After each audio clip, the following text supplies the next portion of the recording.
Hi everyone. Hello. Hey. How are you doing? Like, I feel we have to chat. You know, where did I had a thing. Name game. Ooh, the name game. The name game. Come on everybody. I said now let's play a game. I bet you I can make a rhyme out of anybody's name. The first letter of the name, I treat it like it wasn't there. And then a B or an F, and then an M will appear. And then I say bo at a B, then I say the name, then banana, fanner, and foe. And then I say the name again with an F, very plain, then a fee, fi, and a mo. And then I say the name again with an M this time, and there isn't any name that I can't rhyme. We've got three people. Have-housed hermit.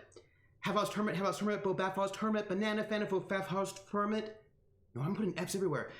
Half-housed hermit, half-housed hermit, half-arsed hermit, half-arsed hermit, half-arsed hermit, half-arsed hermit, bo-baff-arsed hermit, banana, fanna, fo-faff-arsed hermit, fee-fi-mo-math-arsed hermit. Name game. Half-arsed hermit. Prax, prax, prax, bo-bax, banana, fanna, fo-fax, fee-fi-mo-max. Prax. Commander Pulsar.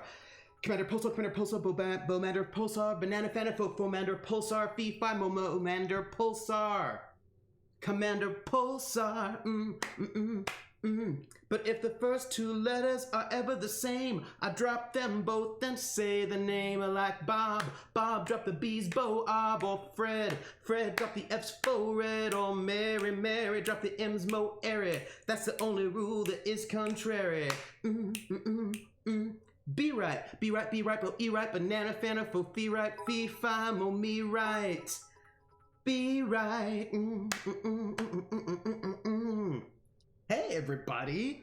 What? Also, we just got we just got some bits, and I feel like you all know what that means. When there are bits, then I sing We're in the Money as sung by Ginger Rogers from the film Gold Diggers of 1933, which means I sing it in Pig Latin. And B Right wants to know, is this the first Ithaca Igpe Atenlay? It is, or should I say, Itway is way. So, Irway and hey the anime.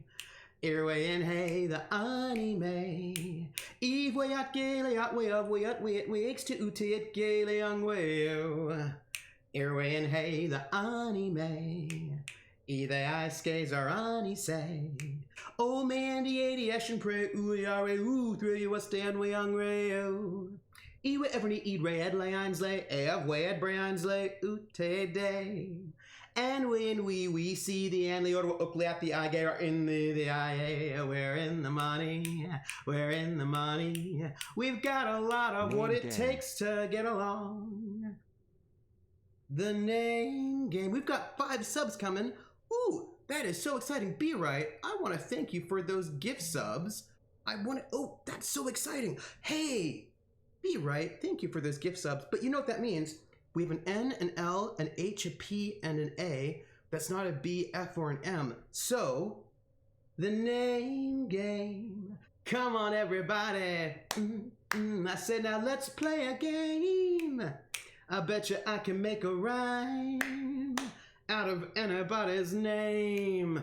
The first letter of the name, I treat it like it wasn't there. And then a B or an F, or an M will appear.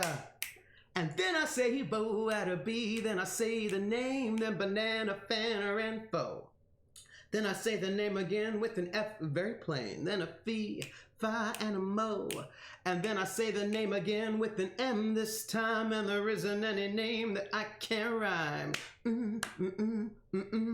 Ardrin, Ardrin, Ardrin, Bobardrin, Banana, Fanna, Fofardrin, Fee, Fi, Mo, Margarine. Ardrin, Peachy Pixel, Peachy Pixel, Peachy Pixel, Bobeachy Pixel, Banana, Fanna, Fofichi Pixel, Fee, Fi, Mo, Michi Pixel. Peachy Pixel, Ooh, hooded ornament. Hooded ornament, bow, hooded ornament, banana, fana, footed ornament, fee, fi, mo, hooded ornament. Hooded ornament,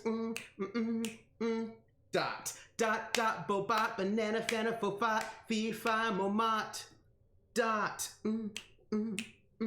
Nephilim, Nephilim, bo, Bethlehem, banana, fana, fo, feflum, fee, fi, mo, mephilim. Nephilim,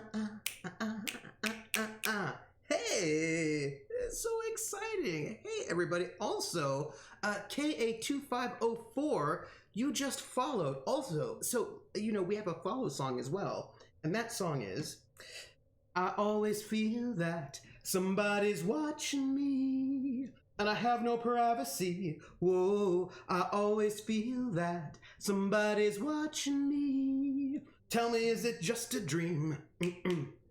Thank you for the follow. And Be Right, thank you for those gift subs. And also thank you for the bits, everyone. How are you doing? Still on top. I am on top of my Pig Latin game, even after that move. Hey, hey, Chicken Wolf, Nephilim Atomica, Control Freak. Oh, hey, Control Freak, you've been here over a year. The Name Game. Come on, everybody. I said, now let's play a game. I bet you I can take a rhyme. Out of anybody's name, I can make a rhyme. The first letter of the name, I'll treat it like it wasn't there. And then a B or an F, or an M will appear. And then I say bo at a B, then I say the name, then banana, fana, and fo. And then I say the name again with an F, very plain, then a fee, fi, and a mo. And then I say the name again with an M this time, and there isn't any name that I can't rhyme. Control Freak, Control Freak, Control Freak, Bo, Control Freak, Banana, Fana, Fo, Control Freak, Fee, Fi, Mo, Control Freak. Control Freak.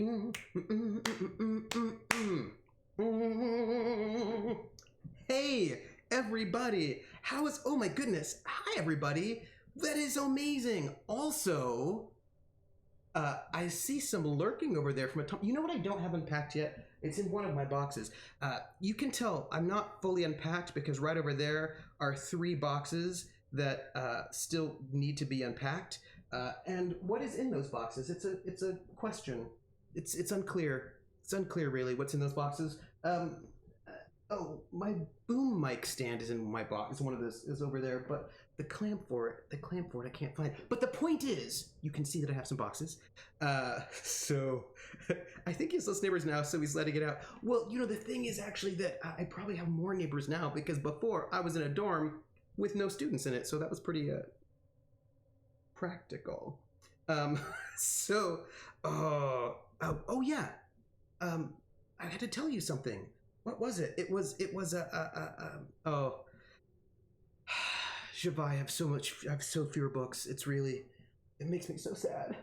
I can't even really think about it right now. The book problem is so distressing and I kind of can't handle it. It's like, it's very distressing.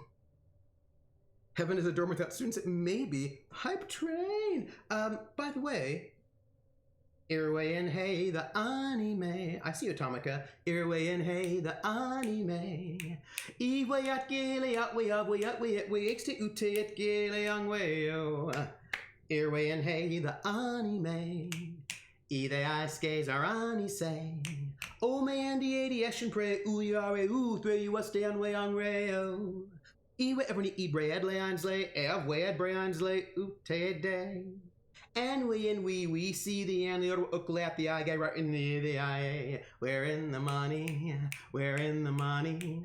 We've got a lot of what it takes to get along. Oh, now I'm so excited about that. So I want to say hi to you all and chat with you for like a hot second. So wait, Prax. Hey, Prax. So I have things to tell you all. This is, they're in the storage. It's not like they've gone to the great beyond, but it feels like all my books have gone to the great beyond. It feels that way. It really feels like all of my books are, I don't even know where they are. So let me tell you. Name game. Ooh, the name game. Come on, everybody. I said, now let's play a game. I bet you I can make a rhyme out of anybody's name. The first letter of the name, I treat it like it wasn't there. And then a B or an F or an M will appear. And then I say bo at a B, then I say the name, then banana, fan, or info. Then I say the name again with an F, very plain, then a fee, fi, and a mo. And then I say the name again with an M this time, and there isn't any name that I can't rhyme. But if the first two letters are ever the same, you drop them both, then say the name like Bob. Bob, drop the B's, Bo, Ob, or Fred. Fred, drop the F's, fo, red, or Mary. Mary, drop the M's, mo, airy. That's the only rule that is contrary. Barentor, Barentor, Barentor, Bo, Erentor, Banana, Fana, Fo, Farentor, Fee, Fi, Mo, Marentor. Barentor. Thanks, Barentor. Moved in and everything. So, what are you all doing? How are you all doing? Oh, yeah, right? The acoustics are totally different here, and I don't know what they sound like and if I like it. So first off, there are a couple of things going on. Hey, Dokrimbo, yeah, new apartment. So there are a couple things. There are a couple things that you should know. One, I'm in a new apartment. In my old apartment, I was facing away from the wall with my back to my bookshelves, and now I'm facing towards the wall with my back towards bookshelves. Also wood floors. Yeah. And the acoustics are different, but also there's something else going on. And that is that I have a boom mic stand for my Blue Yeti that I would use, because they always say it's a little bit better to have your Blue Yeti off of the desk, because it picks up, you on the desk a little bit more. So I have this boom mic. And right now, the boom mics consist of a clamp and then also the boom itself. And I cannot find the clamp for the life of me at the moment. It is probably in one of these boxes that I have yet to unpack. If it is not in one of those boxes that I've yet to unpack, then it is probably in one of my 2 storage units right now, which is less exciting. But so since I cannot use my boom mic with the little shock mounts and all that, I currently have my mic on the desk. I hope it's not too weird for you all. I just need to, sort of listen to it. Well, we had a great Lorne stream today. I should have been playing Caper's one-shot today, but it got canceled for health reasons. Oh, bummer. I was going to play a food taster goon who was immune to poison, making him useless at his job. PH, that's amazing. That is amazing. If you have a vibration damper for your boom mic, then yeah, putting the Yeti on that boom should eliminate vibes coming through this. Yes, and I did. It was so great. Commander Pulsar had like a little shock mount. It was so pretty and so beautiful, and it was so great, and it would just hang out right over there. However, at the moment, that is not happening. So, yeah. So I hope it's. You know what? I do have a thing that I could maybe use, but I think it would block my vision. I have a little.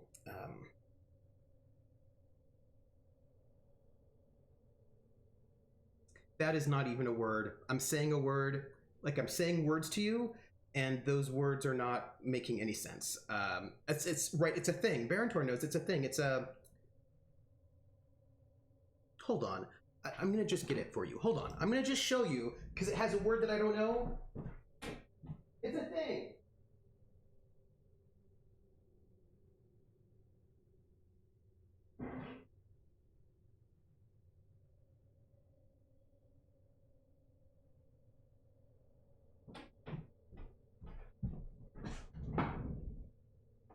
Okay, so let me show you the thing that I have that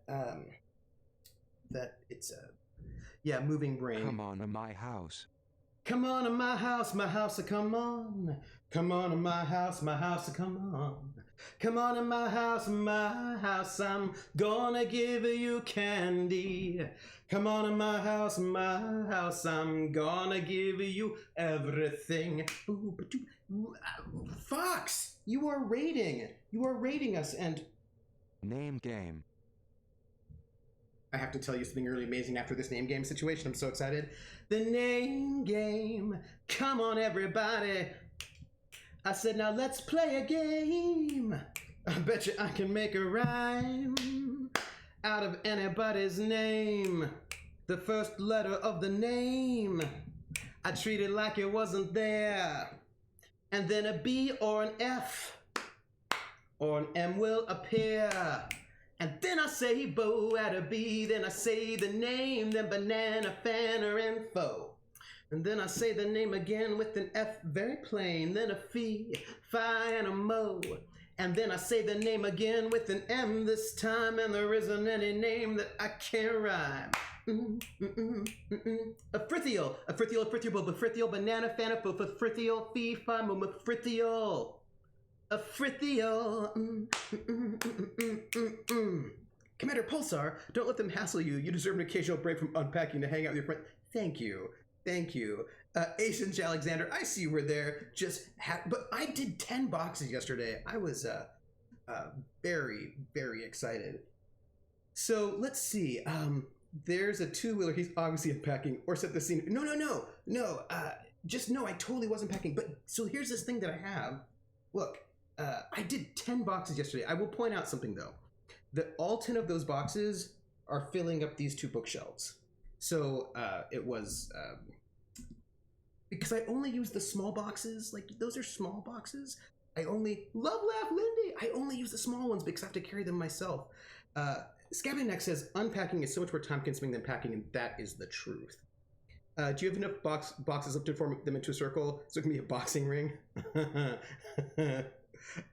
So wait. So Origami Shuriken asks if your calendar is correct. Someone had a birthday recently. Really? Who would that be? That's weird. So strange. Maybe. But I use the small boxes for basically everything. Basically, remember how I wanted to show you this thing that I got? This that I have this it's kind of like a, pardon me. It's like a little sound device. You know, so you can put your mic in there. Well, you put it on a mic stand, right? And then you have your mic in front of it so that it like helps block out acoustics. It's like a little, like, you know, right?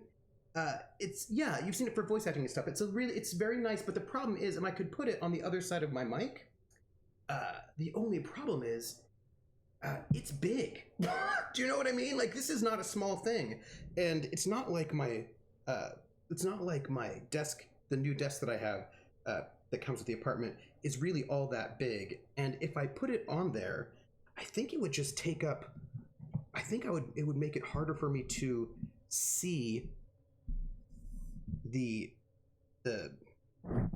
pardon me. I think it would make it harder for me to see anything, right? So here, I put it there, and I cannot even see the monitors. I can't even see them. Isn't that terrible? Here, I can move. Where's my cursor? I can't even see my cursor. Cursor? Where's my cursor? There it is. Let me move this right here. There we go. Right? See, but now, and I can barely see anything. It looks like it's better as a hat anyway. You don't have the students at party most of the weekend. Right? Doesn't that sound much better? The problem is also that most sound you don't want will come back from behind you, since most mics cut down on sound from behind them already. This is true. Maybe I need, a rug might be great. A rug might be really good. Yeah, rugs are awesome. So this thing, but now when I've got this on here, I can barely see everything. So this thing is not practical in that, but does it make the sound, do you think it makes the sound better? Do you think? Mm-hmm. Oh, yeah, maybe I'll just get a rug. And I don't have anything hanging on the walls at the moment. It helps a bit, but I can't see anything because it's so massive. Right, so I just feel like I can't do it. And then you can got this little anyway, like this exciting thing that you can sort of put there, and you put it on a stand, right? And then you put this in here, which then allows you to sort of connect a mic in there, so then the mic sort of then goes right in there, right, and then the mic sits in there. Only problem is that it's too big for my desk. Like, it's just not going to fit in my desk. It may be awesome, put that there, but it doesn't fit on the desk. Yeah, quite significant less echo. I think of I need to move this back to where it was, which is over here. There we go. You might be able to get a tabletop to put on top and give you more desk real estate. Maybe. Well, the thing is, right, is that I have my boom mic stand, but I couldn't find the clamp. But guess what? When I opened up my little sound thing, I found my clamp. I had put my clamp in the little sound thing to store it, and I have just found it. So now, right? I didn't know where it was all this time, and I just found it, which means I can attach this clamp to the back of the desk and get my boom mic back. I got the clamps. So this is good. This means I can put this in there and then have my mic off the desk and up there. Now, what would be really great is to find some way to. It feels very echoey to me. I can't really hear myself, but nonetheless, it feels very echoey to me. And I think we're gonna try it with the. Really, what I need is some kind of cool. I don't think I can put things on the walls though. Team distraction found. I know this is it. I was distracted, so I found the clamp. So I feel like the distraction is really good. Barentor says, I think the echoes from the floor and walls being rather bare, so they don't absorb the sound. Yeah, that's probably so true. You can always use command strips for the frames. Oh. Huh.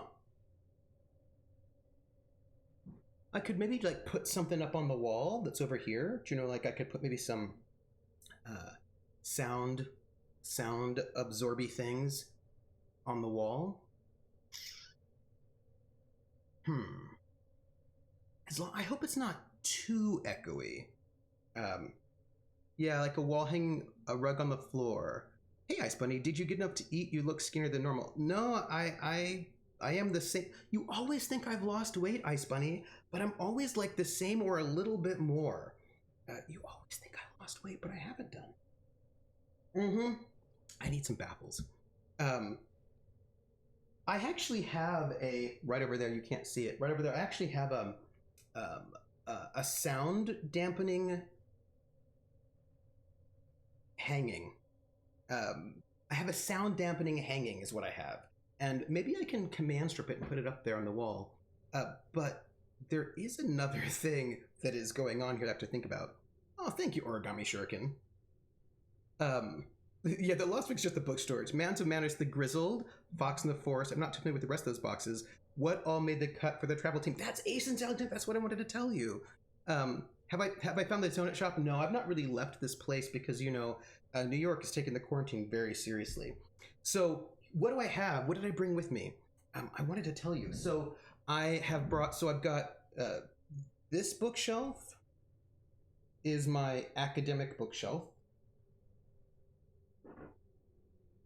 That one. And then this one is my gaming bookshelf. The lighting seems way better. You know, Barentor, it's interesting. I've got a cool blanket on mine, but looking at the felt things, yeah, maybe I can. Although I have to ask. So here's the tricky thing.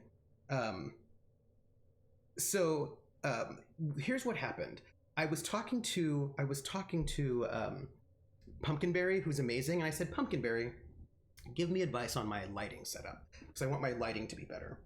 And she said, since I'm going up against the wall, before I was away from the wall, but now I'm close to it, she said that I should take my softbox and I should aim it at the wall so it bounces off on top of me. And I was like, okay, so right now I've got the softbox bouncing off the wall, and I've got my little side light to give me a little bit of warmth. And I think it looks pretty good lighting wise. And I've got this little light in the back. Like it's really nice. But my worry is if I put a blanket up on that wall right where the softbox is pointing, that then maybe I won't have good lighting anymore. These are the things that I worry about. I worry about all of these things. Massachusetts is not on the New York City quarantine list, so I'm pretty good there. The blanket I have, I don't think is a white blanket though. I don't think it's a white blanket. It's a sound absorbing blanket. I have this, I've got this sound absorbing blanket, which I don't think is white. I got it because I was like, oh, this will be really good. And I was very worried about my students at the dorm being loud. So I don't know if that will work, but maybe I can like offset it or something, or find something like a little mini thing. I just need like a little mini thing to sort of help absorb the sound. Don't worry about it. Most of the light it's going to absorb is negligible. Oh, okay, Commander Pulsar. Yeah, so I think what I'll try to do is get some heavy duty command strips and see if I can put this absorbent blanket up on the wall, or put a sheet over the blanket. Did you find it? No, I have not left my apartment.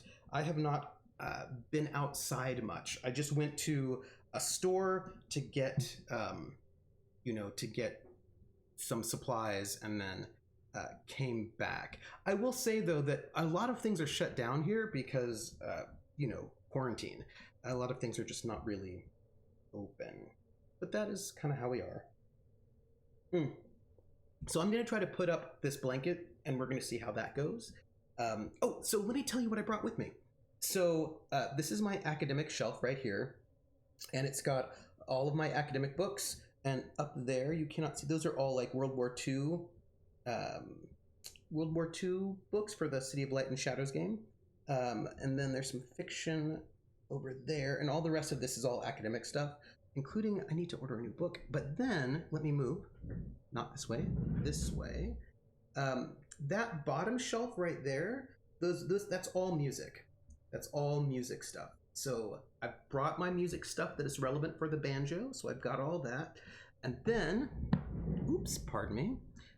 So here are books that this is all my gaming stuff here. Well, it's not all my gaming stuff, you know well. It is not. It's my gaming stuff is here that I felt that I needed hard copies of. So yeah, and it's schematic. It's only banjo stuff. It's not any of my non-banjo stuff. The blanket color also for the color of light getting reflected back. Finding the guy with the key was so terrible. I've not found my original. Like over here is like my new dice. My new dice are over here. I've not found my original dice. I think they must be in one of these boxes. I don't know where else they are right now. Hey, Chromatic Chameleon. So here is, right, Achtung Cthulhu, because I need that for City of Light and Shadow. Band of Blades. I got that. I thought I might want to run it. Call of Cthulhu is right there. Castle Falkenstein. Clockwork Dominion. That's Dungeons and Dragons because I don't have that on PDF, and I might be asked to like one-shot in a D&D game. And then what more do I have? The Expanse. Genesis, because I don't have that on PDF and I might use it. Good Society, because people ask me to do that sometimes. Gray Ranks, which is World War II, useful. Knights Black Agents, which that's great. Then Rune Quest, 1,000-Year-Old Vampire, I'll come back to that. Tunnels and Trolls. Name game. The name game, Fate. And yes, the name game. Come on, everybody. I said, now let's play a game.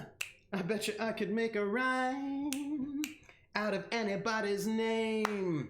The first letter of the name, I treat it like it wasn't there. And then a B or an F or an M will appear. And then I say bow at a B, then I say the name, then banana, fanner, and foe. And then I say the name again with an F very plain. Then a fee, fi, and a mo. And then I say the name again with an M this time. And there isn't any name that I can't rhyme. But if the first two letters are ever the same, I drop them both and say the name. I like Bob, Bob drop the B's, Bo, or Fred, Fred drop the F's, fo, red, or Mary, Mary drop the M's, mo, airy. That's the only rule that is contrary. Falcon of Venom, Falcon of Venom, Falcon of Venom, Bo, Falcon of Venom, Banana, Fana, Fo, Alcon of Venom, Fee, Fi, Mo, Malcon of Venom. Falcon of Venom. Woo. That, by the way, that's just all my, it's the rhythm. The rhythm. Oh, yeah, there is certainly Call of Cthulhu. I didn't bring like my modules. I didn't bring like Masamaro, Thotep, Lindy, or anything like that. I just brought the core books because I figured that's what I would need. But you know, Commander Pulsar says, I feel like if we're going to give a gaming book tour, it would probably be going through directories on my Dropbox. And this is my Powered by the Apocalypse folder. Commander Pulsar, I have that too. These are just the things that I either don't have on PDF or I thought I might really want in hard copy. You know, did you bring any hard copy GURPS or just PDFs? Rissa, that was the last minute decision I made. Last minute decision, I was like, well, you know what? I am not going to bring these GURPS books. There's so many of them. At first I was like, you know, I won't bring the 3rd edition. I'll only bring 4th edition GURPS books. And at the very last minute, I decided not to bring them. It broke my heart, but I have them all in PDF. And as you can see, it's not like I have as much time for that anyway. Yeah, and so, I want to tell you about 1,000-Year-Old Vampire. Is that a hint we might get more Lord Cuthbert and Friends? You never know. We might do one for Christmas, like a Christmas special. So, Malkin of Venom. Yes. I'm thinking of a COC game, says Chromatic Chameleon, campaign called Trail of Cthulhu, where the party gets caught up between two factions arguing over to release him or not. Oh, that seems interesting. Oh, Trial of Cthulhu. That's interesting. Ooh. I just found out an Alien one-shot I was going to be in was canceled. Dang, I was looking forward to my first horror game. Oh, I heard that Alien's a really scary good game. That it's like really, really good. Isn't that called The Bare Necessities? Yes. Same name, same. The book I have physical copies of are things like colorless editions and our out-of-print things. I have a whole lot of out-of-print GURPS source books. Oh, yes. For me, for me personally, I read. For me, when it comes to reading a book, like all the way through, like a full book, I tend to like to read it on hard copy. It's easier for me to read if I'm reading a hard copy because I can see how far in the book I've gone. I can see how many pages are left in this chapter. It's like easier for me to motivate myself to read with the physical copy. But I like to reference the digital copy. So like I'll read through the first time, and then when I need to look up rules, then I'll do that in digital. So I like to have both, is what I like. That is what makes me happy. After this weekend, I'm going to be studying GURPS nearly full-time. Atomica, ask me questions. I'm just saying. Considering how much you have of GURPS, keeping them PDF only for a bit makes sense. Yes, oh, I'm sad. Paladin for Call of Cthulhu, one shot. Paladin. PDFs have, yeah. PDFs have some handy things, but I don't like that it break up spreads. Yeah, I understand that. Oh, and then Asen Alexander wanted to know about my, so that's all the dice, right? Dice and cards. This shelf here is all art stuff. So that's all art. Oh, over here, by the way, that's Designers and Dragons, the 4-part series about the history of RPGs from each a different decade, the 70s, 80s, 90s, and aughts. Am I lying to you? No. I'm not. I'm not lying to you. Maybe I am. Maybe I am. I'm not. Am I? No, I'm not. I'm not. I got all those Pathfinder 2 books in PDFs. Yeah, I'd rather have them physical, but it's okay. Like, I just want them. I will say, I'm going to give a lot of props to Pelgrane Press. Pelgrane Press gives you a PDF when you buy the hard copy of a thing. I think Chaosium might do a thing. I don't know if they give you both or if they give you one discounted, but whenever they give me both, then I'm a happy camper. Commander Pulsar says, my transition to more digital than physical came about because of a move across country. About 30 of those small moving boxes of books, they couldn't all come with me. Oh, Commander Pulsar. Commander Pulsar. This is just 10 boxes, and this is really not my collection of books. Like, my collection of books is inappropriate. It's inappropriate, and a lot of them are all academic books, and it's inappropriate, you know? It's like, it's not okay. I will, Trooper, but doing my D&D finale this Saturday, I'm not emotionally ready for it to end. Oh, hey, love to you for the end of your campaign. Yeah, I think with this kit, causing you get a discount, I think. Or if you buy the PDF, you get a discount on the hard copy. Something like this. Yeah, PH says PDFs are good for looking things up as you go. Books are good for reading. For me, that is. I can do, I don't mind reading articles. Digital, that's okay because you can also sort of highlight and take notes on them, so that's all right. But for books, I tend to like to read them. I found my favorite kids' TV show tomorrow will be binging 80s German kiddo TV. Oh, that's nice. Yes. Oh, so I didn't tell you. Art books. So I brought art books. And the bottom, Asenj Alexander asked, wanted to know, what games made the cut? And I can tell you, because what games made the cut is a thing. Evil Hat does that as well. Yes, it's called a Bits and Mortar program. If you buy one of their games in a gaming store, you just send a picture of the book and receipt, and they send you a PDF. Commander Pulsar, I love that. Like I just love that. I think that's really great. A lot of folks find it physically more difficult to read on a screen too. Yeah, I find it physically more difficult. I think it's hard for me in terms of for concentration. It's harder. Like, yeah. Like, although I hear really good things about Kindles. Like maybe if I were on a Kindle, it'd be easier to read on a. But also I'm a little bit out of sight, out of mind. That in the sense that if there are things I need to read and I have them physical, I can see them. I'm like, oh, I need to read that. Although if it's something that is digital, I don't see it, so it's harder for me to be like, oh, yeah, I need to read that. It's gone over a year, and I'm gonna have a week of 2 post-credit stuff. But yeah, the last battle, it feels like I'm losing something, even though I have stuff down the line and intend to continue another campaign with them next year. Ooh, wow, over a year. So that, like, every week? That's amazing. Where do they start? Where do they end? No, I haven't done my unpacking for the day, but I haven't gotten home yet. Hanging out with my mom's dog while she's at work. You know what? Take your time. I had a big spit yesterday. I'm not going to really get anything unpacked today, probably, but I'll do some unpacking tomorrow. E-ink is exactly like reading paper. Yeah, I hear it's really good. I haven't tried it, though. Game books are not easy on a Kindle. Paperwhite with the e-ink option is a nice option. I should check it out. But I know that I moved 5 years ago and I haven't unpacked. Thimblett. I want you to know that I am not judging you, because if I judged you, I would be a hypocrite. So I'm not going to do that. I am planning on unpacking completely for this move, even though I'm going to be moving again in a year, and so then I don't want to. But I'm going to. As a dyslexic brain, I have a feeling I need it digital so I can use TTS. Oh, yeah, totally. At first, they were like newspapers, but they've increased clarity and contrast significantly. Oh, that's really interesting. I hear that this may be a year for color e-ink to take off. Ooh.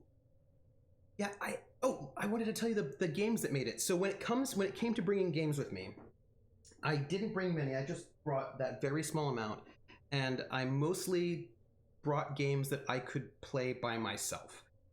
So that I could play, that could be done with more than one person, but could also be done solo, because I don't know whether or not I'm going to be interacting with human beings in person the entire year that I'm here, because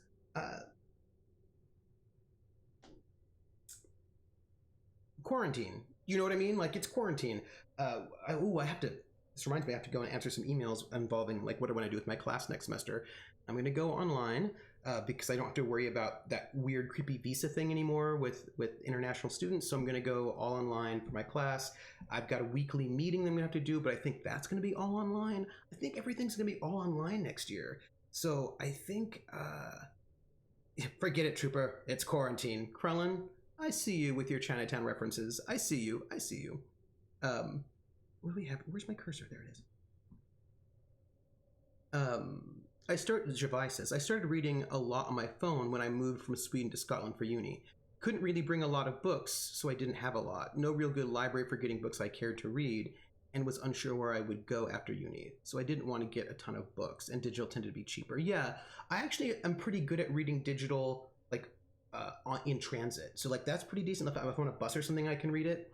I think for me, it's just about like an out of sight, out of mind situation. Atomic says they started as a group of investigators joining the Widmer company in the city of Meyer. It ended with them coming back to Meyer after a worldwide jaunt for information before coming back to defeat the god of chaos who destroyed the city. Oh, that's so cool. That is so cool. Ooh, last week's session ended with a PC sacrifice. Will we be getting a Saturday stream this week? Yes.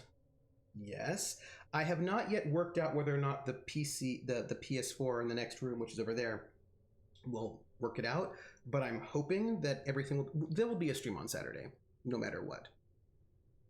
A friend's kid for college, they added a semester and drew lots. Some students will be there first and second, others second, third, others third, first and third. Oh, interesting.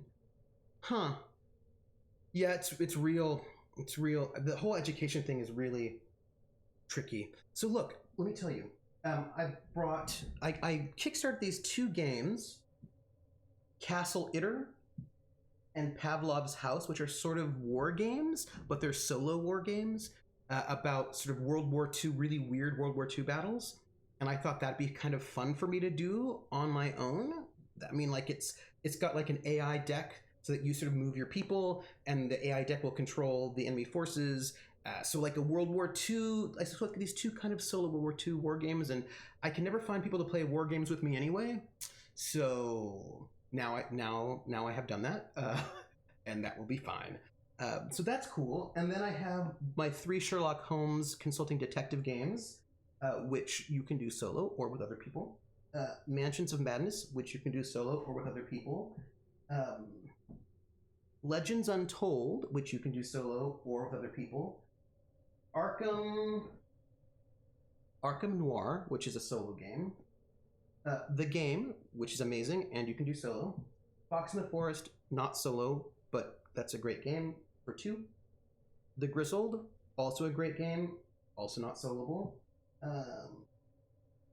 Epic Tiny Galaxies, and Star Realms. Those were all things like if I had somebody in the house somehow, like I feel like I could bust that out and maybe like people who are maybe not, like if I had like a colleague who wasn't a super board game person, they could probably play those and it would be okay. So you could theoretically have stayed in Boston if all is online, but I hope they let you out of doors every once in a while. And do we have a housewarming stream Saturday? So I mean, I suppose I theoretically could have stayed in Boston, but I figured I should move here anyway, because what if, because it's the whole year, and what if next semester we'll be meeting in person? So I think I'd just go. Solo Wars, if you're going to fight a war, best keep it limited to yourself. That's true. Commander Pulsar says, if you haven't had a chance to look at Ironsworn, it's also pretty amazing intended for solo play. I have Ironsworn as PDF. That's not the one that uses the Jenga tower. That's the Wretched, right? But I have Ironsworn. I picked it up on Itch, and I'm going to check that out. Yes. Hey, Ava, how are you? Already thinking of care packages to send to cram that shelf. We'll talk later. Ooh. So here's what I'm thinking about. This is what I'm thinking. I'm thinking, just lost my train of thought. Wait. Yes. So I'm going to work for RPGs. I want to tell you all what's going to happen, or at least the plan. September, we'll start season 2 of City of Light and Shadow. Right now, the cast and I are talking about scheduling, days and times will be best for everybody. We have our new cast member, Greg, who you know, Grimjack from Tales from the Grim, will be our new 4th member of the crew. But between now and September, well, I didn't see it. Atomica, it didn't go. So I'm really excited for Greg to be our 4th member of the Resistance. That's really exciting. And for the rest of July and August, I want to schedule with Jackie Dash to play Cthulhu Confidential. I knew that because you invited him to the Discord too early. Oh no, I don't even need to be sneaker. I don't even need to be sneaky. But he's in. So I want to do Cthulhu Confidential with Jackie Dash, and I really want to see if I have to read it. But I want to check out 1,000-Year-Old Vampire, which is a solo RPG, and I thought I could check that out. And we'll working out the scheduling to see how it all works out. But before I did anything, I wanted to make sure that streaming worked. Like, this was a thing that I was very concerned about. I was worried about that. Do I look particularly orange to you all? Or is it just this monitor? Oh, it's just that monitor. Why does this monitor look weird? I'll have to figure that out. Nissa Sparklegem, the gnome bard, has been learning to fly the airship of Bunyip, the god of poison. He eventually gave her the ship and made her the captain. Oh. The god of chaos was inside a massive creature, using it for protection as it attacked the army of kobolds the players had amassed. Oh, okay. I think it's a monitor preset iffy.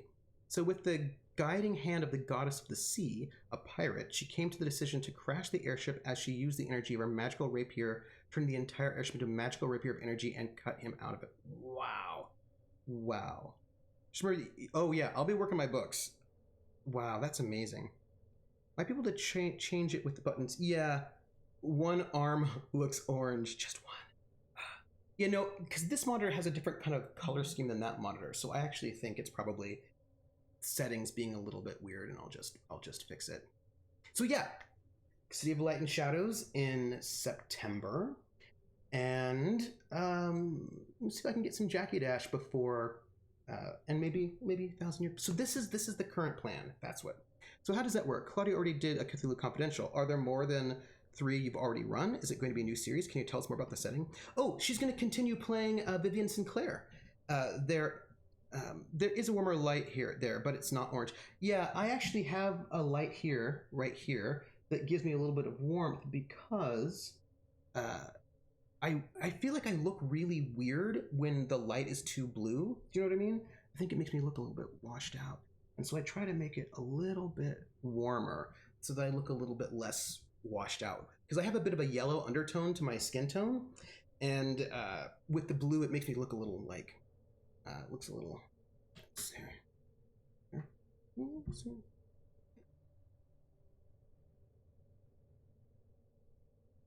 better, iffy? Better. Let's see. I think it's a lighting thing, and that will get worked out as time goes on with the new setup. Yeah, I'm just like kind of get a good, right? I nearly cried as it played out. My players were shocked as the player was coming in and helped said, oh, that's amazing. But she finished it. It's a new module. Yes, PH. It is a new module. There are, I think, 3 adventures for each of the characters. There was only 1 in the core book, but they have come out with more modules since then, and I have got all of the stuff. So there's 1 for each of the 3 investigators in the main book, but there are more that you can get in PDF, and I have gotten them. So yes, so there are more Vivian Sinclair adventures, and I'm very exciting. All blue light makes most people look a touch sickly. Thank you. I think if the light were a little more even across you, you would look. It would look less like you were orange. Yeah, I'm a little sweaty. It's hot in here. So, yeah. So I want to see more Viv too. So there are 2 more Viv adventures, I think.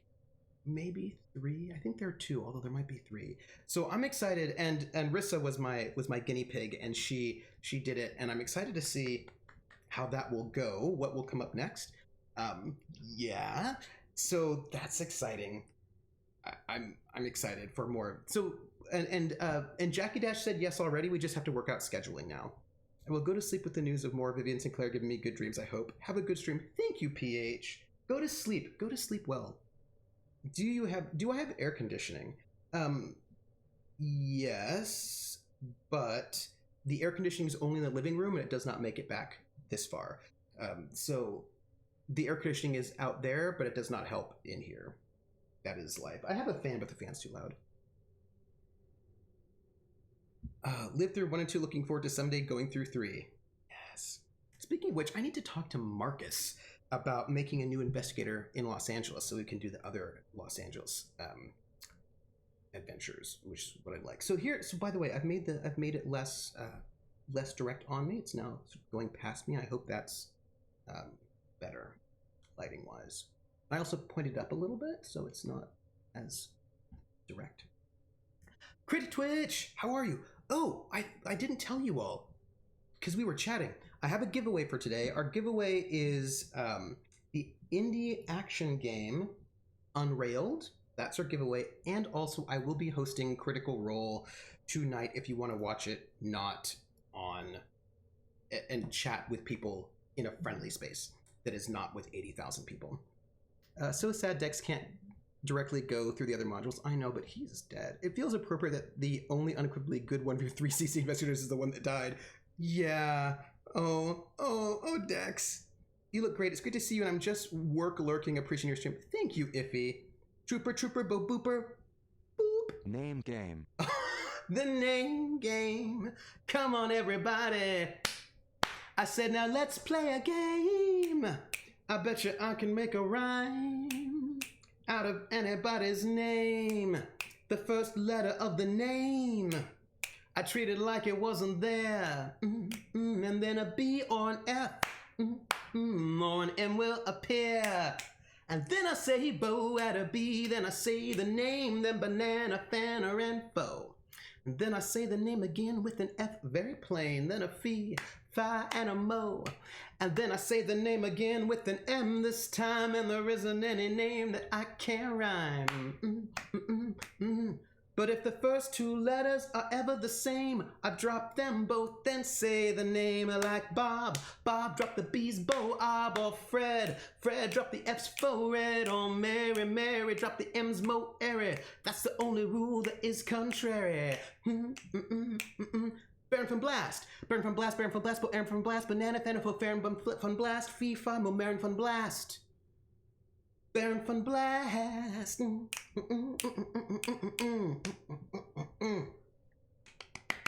So excited. That's going to pop back up in the next one, just a bit more tentacly. That is fair. Commander pulls. Oh, Baron from Blast says, rides up on his horse in the rain and thunder. 2 months face each other. Shot rings out. 1 month falls. That's amazing, Baron. Dex, I have a copy of Unrailed. I need to find some other people that have it so I can play. Well, somebody here's going to get it. Oh, I wanted to tell you something else. Oh my gosh, all the things I'm thinking about. Baron from Blast. Oh, lighting. You know what though? Here's the thing. Right now you're looking at my iMac built-in webcam, which is such a great camera. It's got great quality. I love it. It's so awesome. But my concern is the other camera, the C922. The 922C, which I always feel looks weird. Like, I think it looks weird. Here. Oh, you can't see me there. Where'd it go? Well, I had one. Well, I don't know what it's doing. Well, it doesn't seem to be doing anything at all. Weird.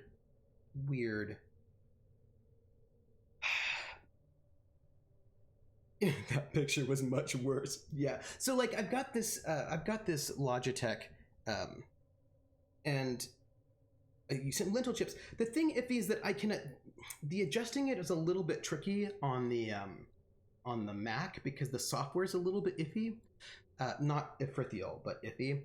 And I just think it just doesn't look as good as this camera.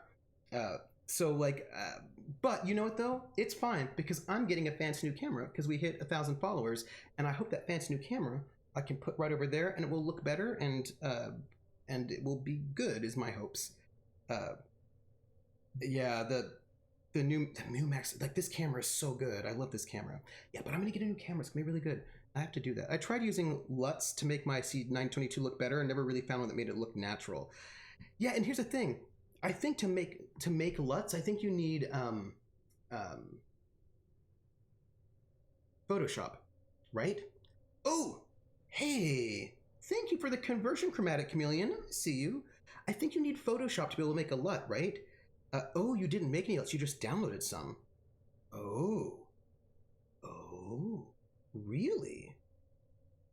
Huh. Scabby Neck, you should chat with me about that, because maybe like I could, maybe if I download a LUT that might help my camera look better. Also, why is my camera not doing its thing? What are you doing? What are you doing? Maybe you're not plugged in. Are you plugged in? Oh, you are plugged in, right? Yeah, you're plugged in, all right. Well, that's weird. Luckily, I won't need it yet. I need that one for the RPG streams, but I might get a new camera anyway. Oh, yeah. Scabby Neck, please send me your folder of LUTs. So apparently, Iffy, a LUT is this thing that now, if you're somebody who's cool like Pumpkinberry, what she does is she'll actually just take a screen cap of what it looks like. She'll take a screen cap of what her thing looks like, and then you can actually sort of create this LUT, which is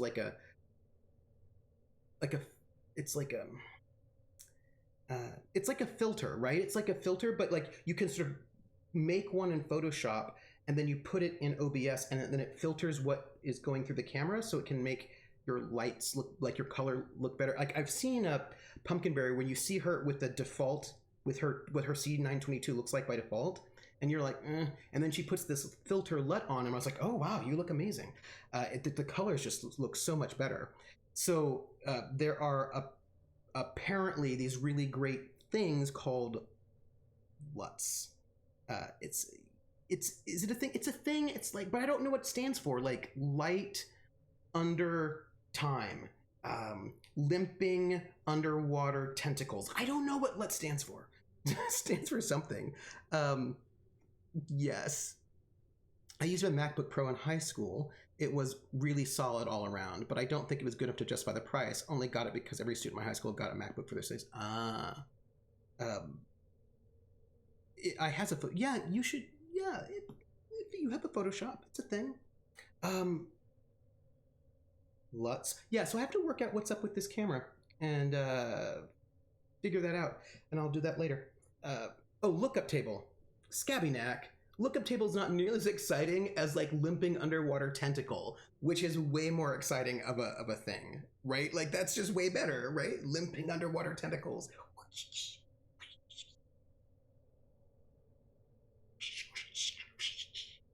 That was not ASMR. That was creepiness. So I mean, I want you to know it. Scabby Neck. You should have named it limping underwater tentacles. When I say every student at my school got it, I mean every school gave every student one for free during their time as a student there. Not that it felt for the peer. Oh, that's cool. You know, see, I often did. I got a really good MacBook Pro because I needed it for music. Like it was good. It was really good for sort of doing music stuff. If you wanted to do sort of composition and performance live, that MacBook was good. What would be a decent name for a Tron character? Speaking of Tron, Tron's amazing. And I miss Tron. I think it's great. I love it. That's all I'm gonna say. That is all I'm gonna say. So what else did I want to tell you?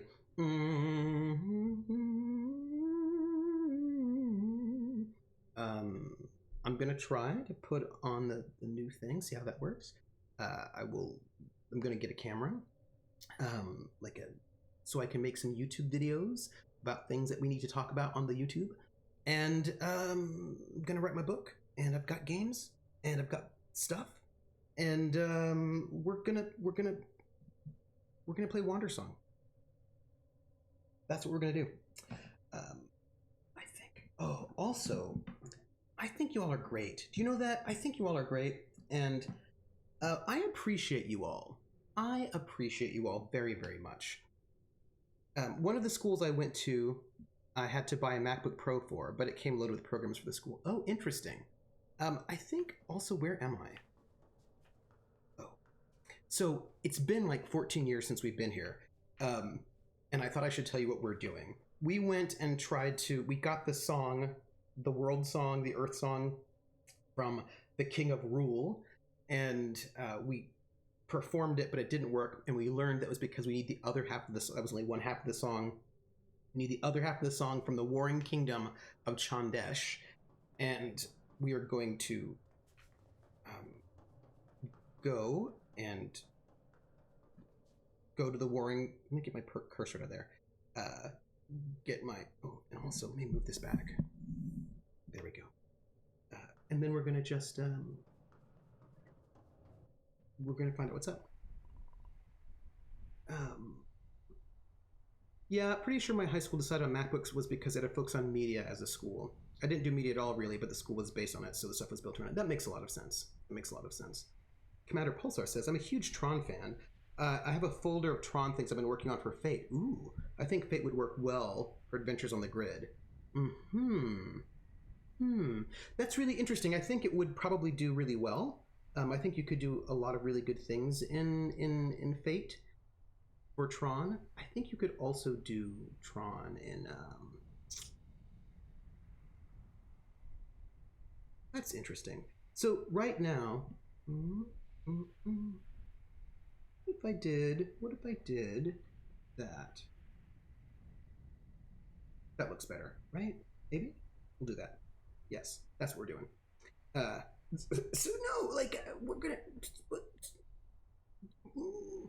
There was a full half hour of nearly insignificant. This is fair. Also, we're gonna get through the game. We're gonna do the stuff, and it's gonna be really good. Also, we've got more games to play and all of that. Also, I feel like once we finish Wandersong, we'll just do like a one whole stream where we just chat. That's all. I think we'll do like a whole stream where we just chat for the one after this one. Anyway. Also, oh, I didn't tell you. Wait, sorry. We're back. I also adjusted the light again. That might be better. I don't know. But I feel like that's too dark. Do you know what I mean? Like that looks, what do you think? That looks pretty dark to me. So I think I'm gonna go there, but I could do that. There you go. I'm sure distractions will be possible, Trooper. What time do you want to wrap up tonight? Asking in my modeling capacity. Oh, 9. Yeah, so it was dark without it. So I put it on, but I've dimmed it a little bit. How do we feel about that? Do we feel decent? So I can like, because this is like all the way up. Whoop. But then I can bring it down a little bit. Yeah, there we go. You can just, that top shelf seems a bit saggy. Oh, it is a little saggy. Crit Twitch, it is a little saggy because those are all pretty heavy books, and that is life. And am I doing the CR stream? I am doing the CR stream, so you can hang out with us and chat. I made sure I got caught up so that I am ready for it. It groans under the weight of adventure. Yeah, and look, I need to tell you also, is the shelf secured to the wall? It is not, but I don't think we have earthquakes here in New York. Also, I don't think I'm allowed to mess with the walls. Are you aging that top shelf? Look, I'm gonna tell you, look, seriously, I don't want to alarm you, but I've had these bookshelves for longer than I probably should have. These bookshelves are not young. They are, they're not young. These bookshelves are, as a Caliburn, always secure things. Oh, Iffy, I understand you. I understand you very much. No, they're tired. Like, I think both of these bookshelves are probably well over 10 years old. They're probably like 15 years old, these bookshelves. Do you know what I mean? Alarming bookshelves. I'm getting too old for these books. Yeah, I feel like my poor bookshelves are going to be a little sad. But you know what? It's fine. It's fine. So anyway, I turned the light down. I hope that's better. I mean, decent bookshelves treated okay can last pretty long. Yeah, but these are, how do I put it? These are not decent bookshelves. These are bookshelves that I bought as a grad student, which means they are cheap. They are particle board, chip board. These are cheap bookshelves. These are super cheap bookshelves that I bought for like not a lot of money. Probably at Target or something like that. These are not high quality bookshelves, but I have kept them for like 15 years because these are hard boiled and grizzled bookshelves that have seen things, and that is true. These bookshelves are 2 weeks from retirement. Oh my gosh. That white one looks like the bookshelf I used to have that I left in my old apartment because moving, it wasn't worth it. Yeah, and I think these are actually not IKEA shelves, but they're basically like IKEA shelves. These are, yes, cheap, tall bookshelves. We were less about Quakes and more about Rufus, who was a sweet but not particularly agile cat. Oh no, oh no. Not a lot of money 10 years ago means are basically free over time. Yeah, like these are basic, like, I don't know how much longer these bookshelves will last me, but they've been through 3 divorces and all they care about is fighting the swamp killer. This is also true about these bookshelves. These poor bookshelves, they've had such a hard life. And all I do is put really heavy gaming books on them. Like this is look, one of these days I will move into a place more permanently, and then I will get something else shelf-wise. I mean, preferably, I don't know, built-in shelves. I don't know. I have at least 2 crappy particle board bookshelves that will not survive. See, Rissa, you know what I'm talking about. There are these particle board bookshelves that like you keep around a long time, but every time you move it, you're like, ooh, hope this will be okay. Oh, that's it, bookshelf. Turn in your badge and your gun. You're suspended. But the bookshelf. Here's the thing about my bookshelf. Commander Pulsar, you don't know. My bookshelf doesn't play by the rules. It does its own thing. You know what I mean? Like it just, you can't pin my bookshelf down. It's not gonna be beholden to the rules. I don't think those are moved back to Boston. Oh, they are. They certainly will be.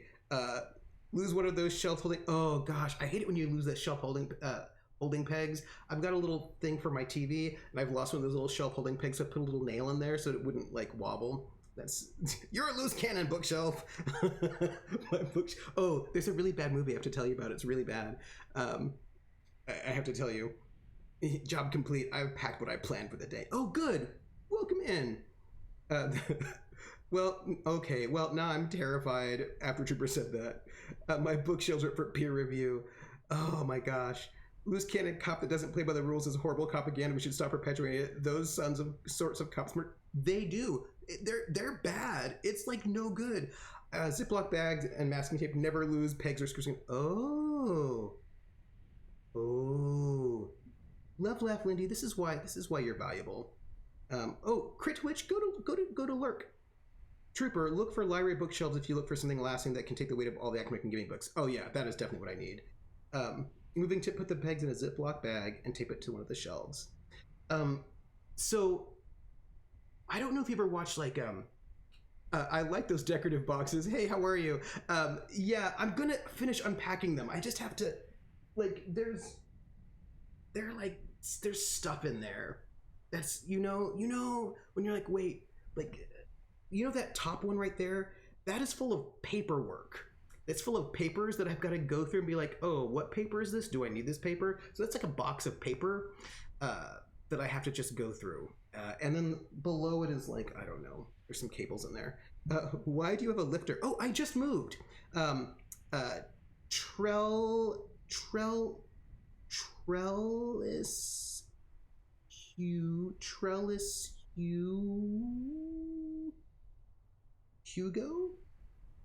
Hugo?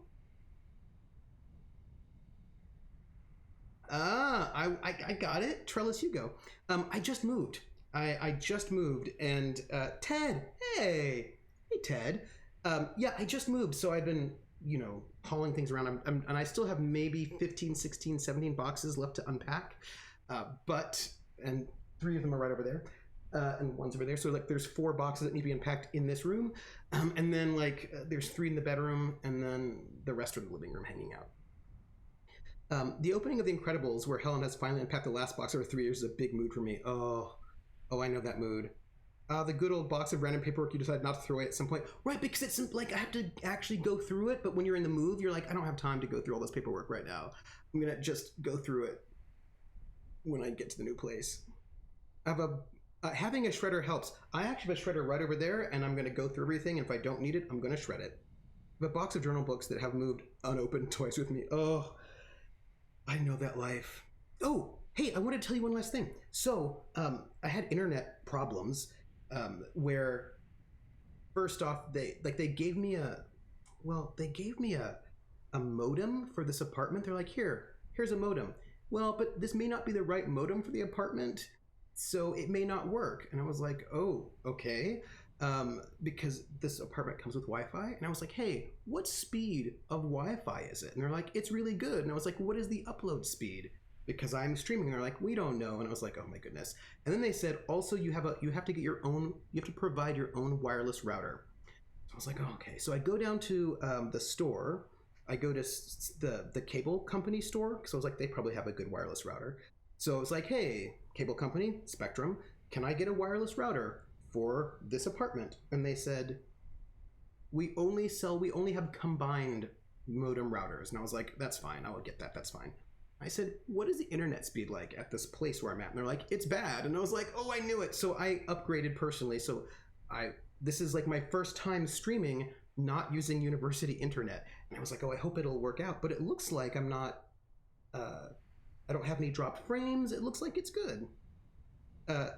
No, I didn't, Iffy, I didn't buy them. I rented it, so it's fine. Spectrum. Yeah. So yeah, it's been solid. There's no drop frames. It looks pretty good. I'm feeling good about the internet. And how's this for amazing? That's my printer over there.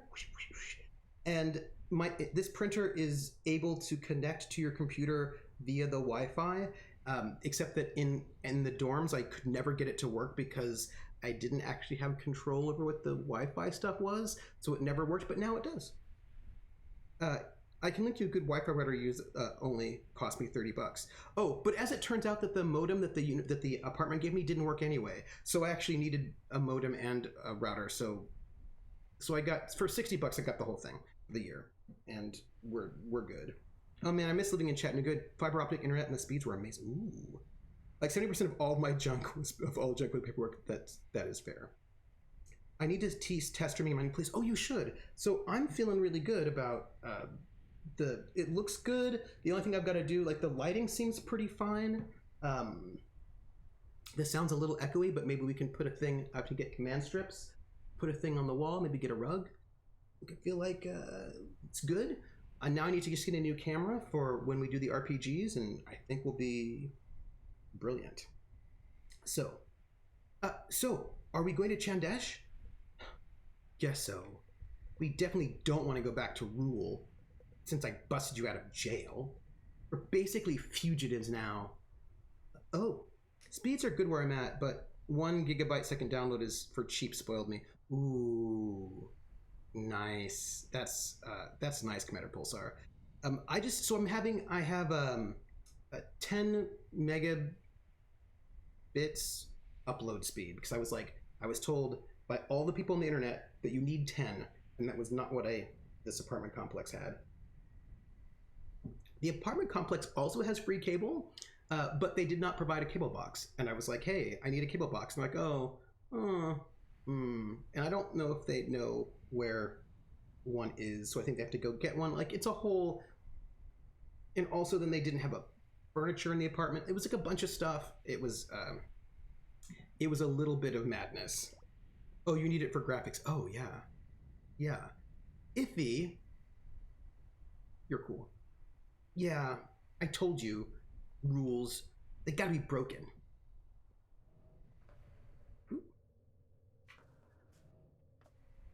Let's go to Chaandesh. We have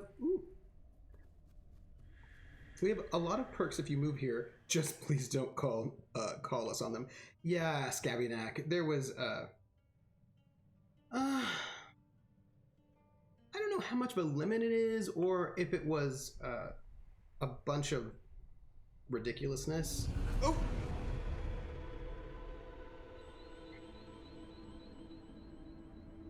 Oh, that's bad. Well, that's bad, everyone. But the rent is a pretty good price. The rent is a pretty decent price, so I'm not going to complain over much. Because here's the thing: I'm getting a lot less money this year because I'm on a research fellowship. So I'm taking like a 30% pay cut, so I can do research for the year, and so I needed cheap rent. And this is cheap rent. They just maybe need to, I don't know, work some things out. But it'll be fine. I still don't have a key to my mailbox though. I told them I really need a key to the mailbox because if I get mail, which I'm sure I will, I can't access it. So, yeah, no. Oh, I should. Do you want to hear the story? Do you want to hear the story of what happened? Rissa knows the story, but I left at 8 p.m. right on Wednesday, and I was like, okay, that's like a 5.5 hour drive. I should get in at like 1:30. That should be fine. But as I'm driving, this terrible fog shows up, and it's like pea soup fog. You can't see anything, and there's all this road construction going on. So for like a couple 100 miles, I had to go well under the speed limit. I didn't get into this apartment until 3 in the morning. I hope the apartment above you doesn't develop a water leak. Your apartment will be in March by the time they get it fixed. Oh, that is so true. And so I get in at 3 in the morning, 3-ish, and I get into this apartment complex, which is really sort of spread out. And I was like, well, where is this apartment? I was like trying to find it. I couldn't find it. I finally found it. So it's probably like 3:30-ish before I actually find the apartment. The door is supposed to be unlocked with the keys to the apartment on the counter. So I go to open the door, and here, I'll come over here. I go to open the door, and it's locked. So it's locked. It was supposed to be open, but it was locked. So I have to go through my phone. I'm exhausted. I find the emergency maintenance number. I call the emergency maintenance guy like at 3:30 in the morning, waking the emergency maintenance guy up. I felt bad about that. And he was like, oh, don't worry. I will come and like open the apartment for you. So about 4 in the morning, he gets there-ish, opens the door to the apartment. We walk in. There's supposed to be the keys on the front door and on the counter, and there are no keys there. And they're like, oh, weird. Okay. And then I look, and it's not furnished. The apartment's supposed to be furnished. I.e., there's supposed to be a bed here. One of the ways in which this move happened was that I didn't take any furniture except, like my bookshelves and whatnot.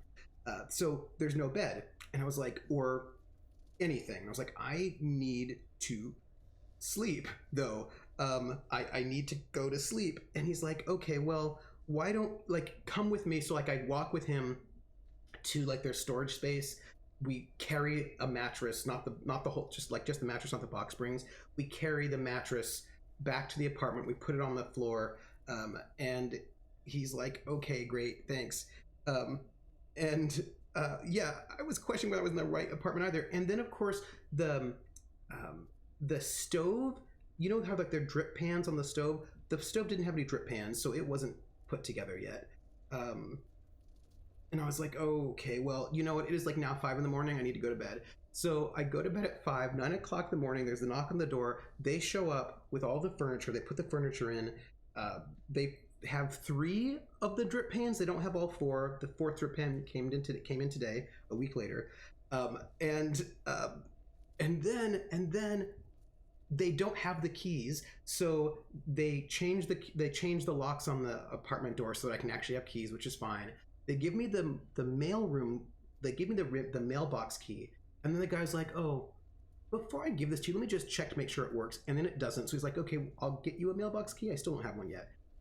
It was just a bunch of madness, is what it was. It was like, oh, you know what I mean? It was. They gave me a. Do people not ever show up to move in when they say? And the thing is, I showed up a day later. My lease was supposed to start on the 7th, and I came in on the 8th. So yeah, do you know what I mean? That's just yeah. So that was. But almost everything is done. I mean, I still don't have a mailbox key. But but they gave me a $100 rebate. They gave me $100 off because they were, full of some ridiculousness. So that's nice. Are they sending it in the mail? That's a very good question, Scammac. Oh, speaking of which, I do actually have to go and do some stuff online.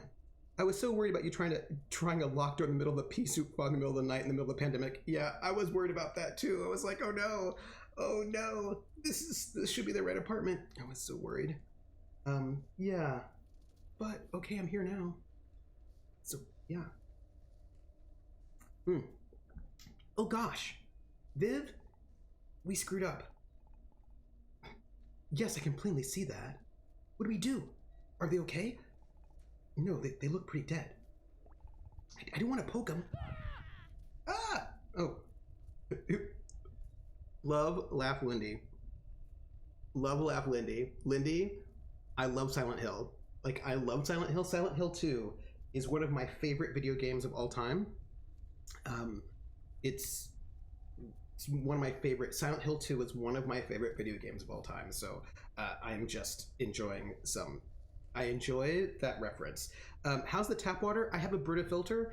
I was drinking it without the filter, and then I was like feeling a little bit iffy. So I'm using the Brita filter, so we're all good at the moment. It's not bad. But other than that, it's like it's fine. There's a little bit less shelf space, so I probably have to buy some shelves, some shelving stuff. But yeah, I think it'll be fine. My bookshelves are here. We're excellent. Ah, it's alive.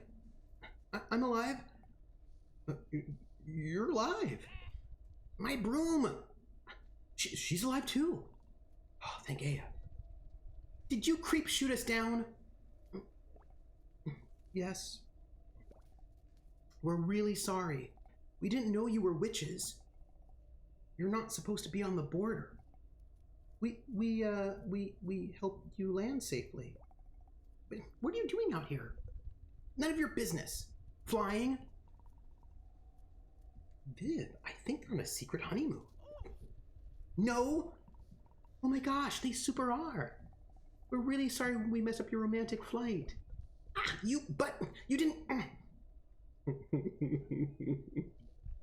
What are you doing out here? Okay, by the way, who here has played Silent Hill 2? Who here has played Silent Hill 2? I need to know because I have a thought. And I want to know if there's anyone who will appreciate my thought. But I have feelings, and I want to know if anyone else has played that game. And I realize that my feelings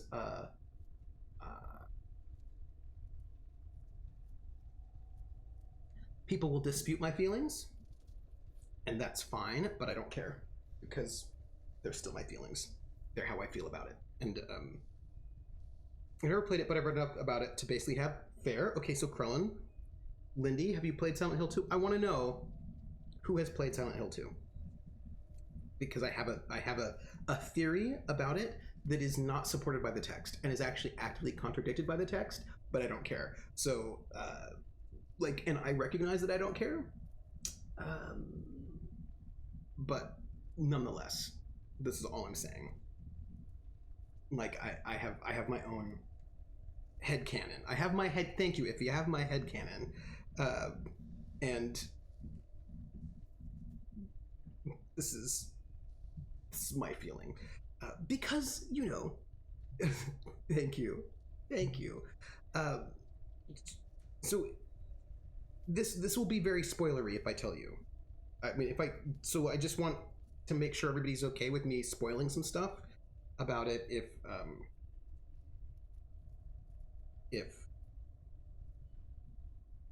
I tell you, because it's kind of spoilery. Okay, Krellin I know is okay with it. So look, Silent Hill 2 is the story of James Sunderland, and it starts with James. Okay, so let me tell you, it's really good. So James Sunderland gets a letter. It starts with him driving, like, on the road in a car towards Silent Hill, and he has gotten a letter from his wife to meet him at their favorite spot in Silent Hill. So he's on his way to Silent Hill to meet his wife, who sent him a letter to meet her there at their favorite spot in Silent Hill. And he gets into a car accident. I think this often happens in Silent Hill games, where you get into a car accident right before you walk into Silent Hill, and then he sort of wakes up from the car accident and he walks into Silent Hill, and it's all foggy and terrible and bad things, right? It's just badness. Because there's like Silent Hill's a resort town, so basically lore-wise, it seems as if Silent Hill exists in like 3 different dimensions. There's like the Silent Hill that we all live in, that's in the real world. Like there's a Silent Hill in the real world with actual people and shops and things, and right. But then there's like a Silent Hill that's like full of fog, where there are zombies and monsters and nobody else is around. It's like the place is empty, kind of like a purgatory kind of a place, but there's a lot of like bad creatures there. And then there's kind of like maybe like a hell Silent Hill dimension where it's like all bad all the time without the fog. Anyway, so he goes to Silent Hill and it's all foggy and like abandoned and creepy, and you're like, what's going on? And there are all these like creepy things that are chasing him around, and it's bad. He runs into a couple, like, and there's nobody there but bad creatures. Many of them look like weird, creepy nurses, etc. But he does run into a couple of people who are alive people.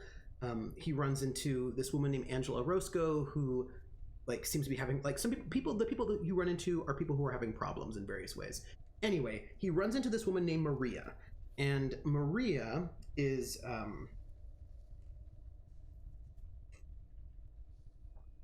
I'm going to tell you what the game makers were probably thinking, which is not the way that I think about it. All right. If you want to think about the virgin whore dichotomy, she would be the whore part of the virgin whore dichotomy, right? She's saucy. She doesn't take any guff. She thinks that James Sunderland is a little bit too mopey, and she tells him to snap out of it. I think she's great. I think she's awesome. She's like an assertive, cool woman doing her thing, Maria. And how do you solve a problem? See, this is the problem, Krellin. It's the how do you solve a problem like Maria. So she's like, she really, hey, Nixon, I'm talking about Silent Hill 2, because I want to tell you my theory about Silent Hill 2. Hey, Nixon. So I want to tell you my theory about Silent Hill 2 that is not supported by the game at all. It's my headcanon, but I don't care. So there's this, and Maria, she's basically like your companion. You have to like follow her around. You have to make sure she doesn't get killed. She's kind of like, so she follows you around, right? And she challenges the main character, James Sunderland, a lot, because James Sunderland is very, very mopey and all of that. And she calls him on his BS quite a bit. And she's, you know, she wears red. Do you know what I mean? She wears red. Anyway, I think some people who played the game did not like her. I thought she was awesome. And I thought she was exactly what James Sunderland needed, because he was super mopey and really needed to be less mopey. Anyway, it turns out, as you play the game and you keep seeing all these really creepy monsters, like wearing red is not a personality trait, symbolically, right? There's the red woman, there's the white woman. Sounds like she follows a ton of tropes, but the tropes, like for me, like I think she's pretty cool, but I think the game doesn't want you to like her. If you know what I mean. So it turns out he's being chased by these creepy nurses. We learn these various things. What we learn, here's a big spoiler, is that his wife is dead, right? His wife is dead. She died of cancer. And she died, like she died in Silent Hill. Like that was the hospital was in Silent Hill. Like Silent Hill had been like their honeymoon space or whatever. And she got cancer and she was in the hospital in Silent Hill, because that was like where she liked to be, and like she died of cancer there. So she was dead, and he got this letter from his dead wife saying maybe in Silent Hill, so that's why he went to go to Silent Hill, because she was dead, which was creepy. And here's the thing though, his wife's name is Mary and looks exactly like Maria, except that she's all pure and good, right? Whereas Maria is not framed as good, pure and good. But I like Maria. I think Maria's cool. Like I would hang out with Maria. She seems awesome. But I think the game wants you to kind of think of her as like maybe not good, but like Mary as like the pure innocent one or whatever. Anyway, I'm not about that virgin whore dichotomy. I think it's stupid. And I think Maria's awesome. Anyway, when we get to, yeah, it's kind of like a shadow. Yeah, it's like a shadow piece. So when we get to the end of the game, what we learn, because basically James is being tortured by all this stuff the whole time, right? But what we learn at the very end of the game, are you ready? Is that actually he killed his wife. She was suffering a lot. So he basically killed her. And while you could say that he killed her for euthanasia reasons, he also was like really tired of like the whole process, and so he killed her. And so when he comes to Silent Hill, because he is, you know, it was part selfish. It was part selfish. It wasn't an altruistic sort of mercy killing. It was also part selfish. And so when he comes to Silent Hill, he doesn't come to the Silent Hill, the real world. He comes to this kind of like purgatory Silent Hill, where he's sort of tortured by all of that, and that's one of the reasons why like he's being chased by these nurses, all of that. And a lot of the other people, it's like if you come to Silent Hill and maybe you're not in a good space, you don't go to the real Silent Hill, you go to this other Silent Hill where you end up are being confronted with your stuff. So anyway, that's the game. But at the very end of the game, I don't think it's in all playthroughs, Maria ends up being a demon that you have to fight in the end, and I just reject that. I just reject that Maria's a demon. Maria's like a projection of his own anima, basically, right? And she ends up becoming this demon that he has to fight. But like, I want Maria to have what if there's only a bad Silent Hill? There seemed to be evidence that there was a non-bad, that people have gone to a non-bad Silent Hill, but I don't think that, I think if you've done bad things, you never go to the good Silent Hill. I don't think that ever happens. And so like, I think Maria is a projection of his own anima, but like, I want her to have her own agency and be her own being. Do you know what I mean? Like, I want her to like have her own life and not have been a demon that's like a projection of his own anima. So like, in my mind, even though that is what happened in the game, I like to think that Maria has some kind of a nice life somewhere, not in the bad Silent Hill, that she, I don't know, that she can do something nice with herself, and that's what I would like. But symbolically, that's what she's doing, right? But I just would like her to, like, I don't know, take a road trip, get out of the bad Silent Hill, go to, like, I don't know, hang out in New York, I don't know what, just like, you know, she seemed very like, if he's like, I want that for her too, I really do, I want that for her, because she didn't do anybody wrong, she was fine. But James was messed up, like, and I will Silent Hill 7 7th Heaven. There's Krellin's like, what if there's only a bad Silent Hill? There's a bad Silent Hill and there's a worse Silent Hill. Like, there's like a bad Silent, but it's a very well done game. I like that one because it was really psychological, and I appreciated that quite a lot. The graphics, of course, are old because they're from some time ago, but I mean, as it was one of my first horror games, and I really, really enjoyed it. I really loved that all this was this kind of like weird psychological thing. I think we need to write the alt universe where Maria is yes, Iffy, this is what I want. I want the alt universe where Maria is the protagonist and she gets to just have her good life. That's what I want. You know what I mean? Like, I want her to be able to like escape out of that space. It's not what happened, but that's what I would like to have happened. That's what I wanted in my life. And I feel like that's not too much to ask for, right? I feel like that's not too much to ask for. But it was a good game. What I liked about it was that it was really, you know, I don't mind horror games that are very thoughtful. There's an ending where it's Mary, not Maria, that is the demon. Ooh, I want that ending, Krellin. That would have made me very happy. That would have been very cool. I would have liked that. But I thought it was a really good game. I enjoyed Silent Hill 2. I like if there's when it comes to horror, some people don't like horror. Good on you. But I like my horror to be very thoughtful. Like, I like to be able to chew on it. Do you know what I mean? Like, I like to be able to think about it and think, ooh, what's going on with that? Like, I like my horror to be just thoughtful. Like, I know some people just like want gore. They're like, blood, knives, eyeballs. But I like to think about it. Like, I was like, ooh. Like, that's though it tends to haunt me for a while when it's thoughtful. Me too, but I kind of like that. I kind of be like, oh. Like, I like to still think about it. Like, I still think about James Sunderland and his like creepiness, or The Innocents. If you've ever seen that one, it's sort of like a gothic psychological thriller horror. That's a real. Oh, you still? I think about Us too. Iffy. I think about Us all the time. Me too. Us. Oh, I think about it all the time. Ooh, that movie.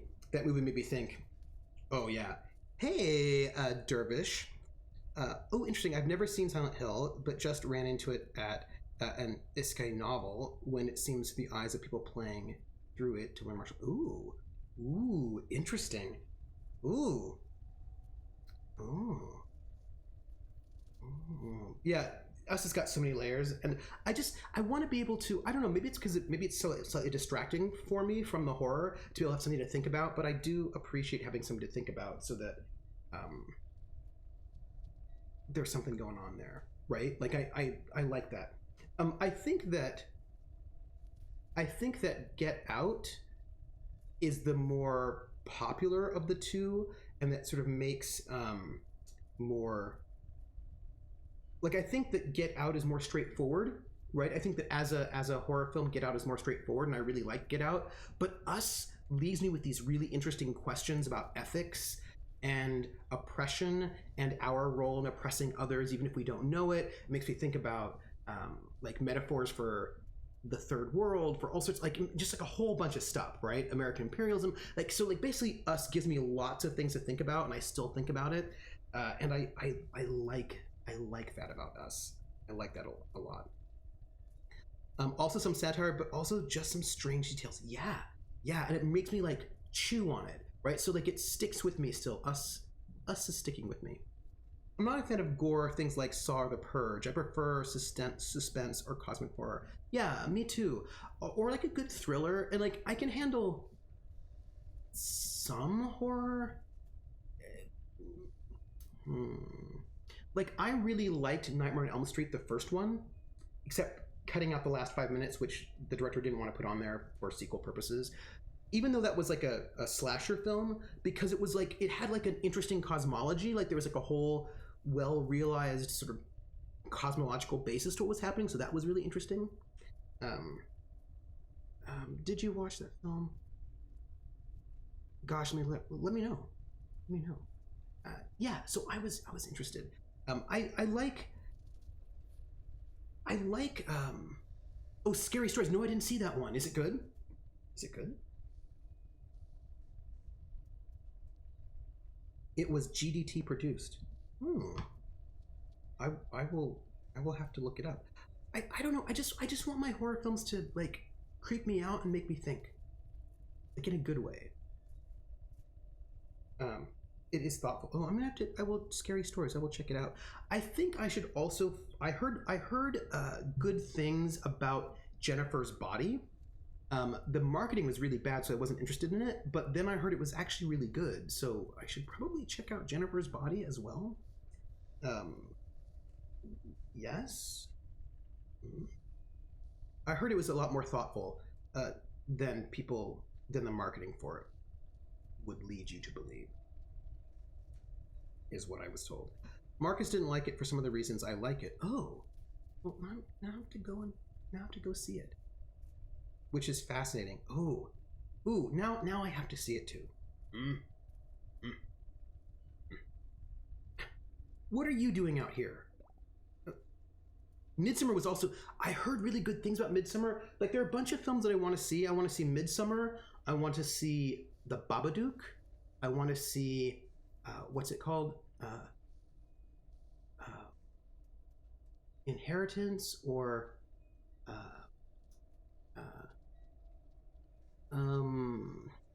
Inheritance? No, it's not called Inheritance. It's called. There's like a bunch. I didn't catch The Ritual. Is it good? There was like this little cluster of these films, like The Witch, Babadook, Midsummer, Genetic Inheritance, Heritage. I can't remember what that one is called. Maybe Suspiria was another one people were talking about. There's a bunch of these, like, of course, Get Out and Us, a bunch of these kind of like thoughtful horror films that have come out, and I'm good with that. Like that will make me happy. Hereditary. Thank you, Void Smoker. Thank you. Hereditary. Thank you. I was like, oh, what is the name of it? Hereditary. Thank you. I feel like Midsommar was a bit in your face and people didn't act like people would. Oh. Falcon says, I don't usually do horror, but I enjoyed Curse of Sleeping Beauty. Oh. Huh. I don't know that one. I don't know if you count David Lynch's horror, but I really loved Mulholland Drive. I thought that was great. I really enjoyed that one. I don't know if you would count that as horror. I don't know what you call David Lynch. I think you just call them Lynch films. I don't know. Lynch pens. I don't know what you call them. But he also does really good cinematography. I like that one. I don't know if you would call Lynch is a bit on the verge of horror, but he's also just so weird. Do you know what I mean? Like he's very surreal and strange. trippy suspense. It's like trippy suspense, or it's what's the word? It's just sort of uncanny sometimes. You call him anything but late for dinner. Do you know? I don't know if you know the playwright Harold Pinter. Harold Pinter, if you British playwright, is he English or is he Irish? Anyway, he does these plays that are so like they're really creepy, right? But nothing is happening in them. Where you just get this sense like something really bad is going to happen, like really bad is going to happen, but you don't know why. And for example, like in, I think it was The Room, or maybe The Dumbwaiter or The Birthday Party, one of those three, like there are two people having breakfast. They're just having breakfast. And the first one says, you know, what are you having for breakfast? And the other one's saying, oh, I'm having cereal. And the first one goes, oh, I see. And there's like this pause. And then the first one goes, what are you having for breakfast? Having cereal. I see. And like these things get repeated, and like it gets repeated, and that's like the third time it happens, you think, oh, this is really bad. Like, I don't know why this conversation about cereal is happening right now, but I feel like violence is going to happen real soon, and I don't know why. And it's just this kind of like this kind of like really these really sort of mundane sort of circumstances where you just get a sense that there's this really terrible underlying tension that will probably erupt into violence. And often it does at the very, very end. But like, it's just like, there's just like a, yeah. And it's amazing to me how he's able to sort of get this real sense of like danger and tension with just the most mundane things. Just like asking somebody how their birthday party went, or when they're going to go shopping. Like, you know what I mean? Like, well, who did you see at the store? Like these kinds of things, like you're just like, oh, something really bad is happening. And like, he does it very, very well. And what's interesting is that quite often he's dealing with the troubles, like IRA stuff, like underneath. Like there's a lot of like stuff about kind of like a rot in British society that's sort of being dealt with. And it doesn't like, yeah, it's really interesting. It's really interesting. I think it was we're Vivian and Sandra, the Spell Squad. We're hunting monsters out here. Uh-oh. That must be it, Viv. Duty calls. Sorry again that we shot you down and stuff. We got a monster to deal with. Stay safe here. My broom. I guess when most people think people don't act like that, I've seen a lot of people who've acted like that. Oh, that's interesting. You know what I'm also interested in? This is just like a kind of an aesthetic thing that we can talk about if you have feelings on this or not.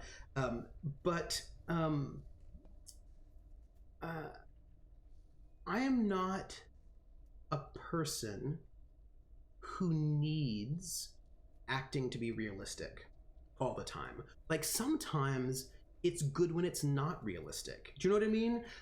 Like it depends on what we're doing.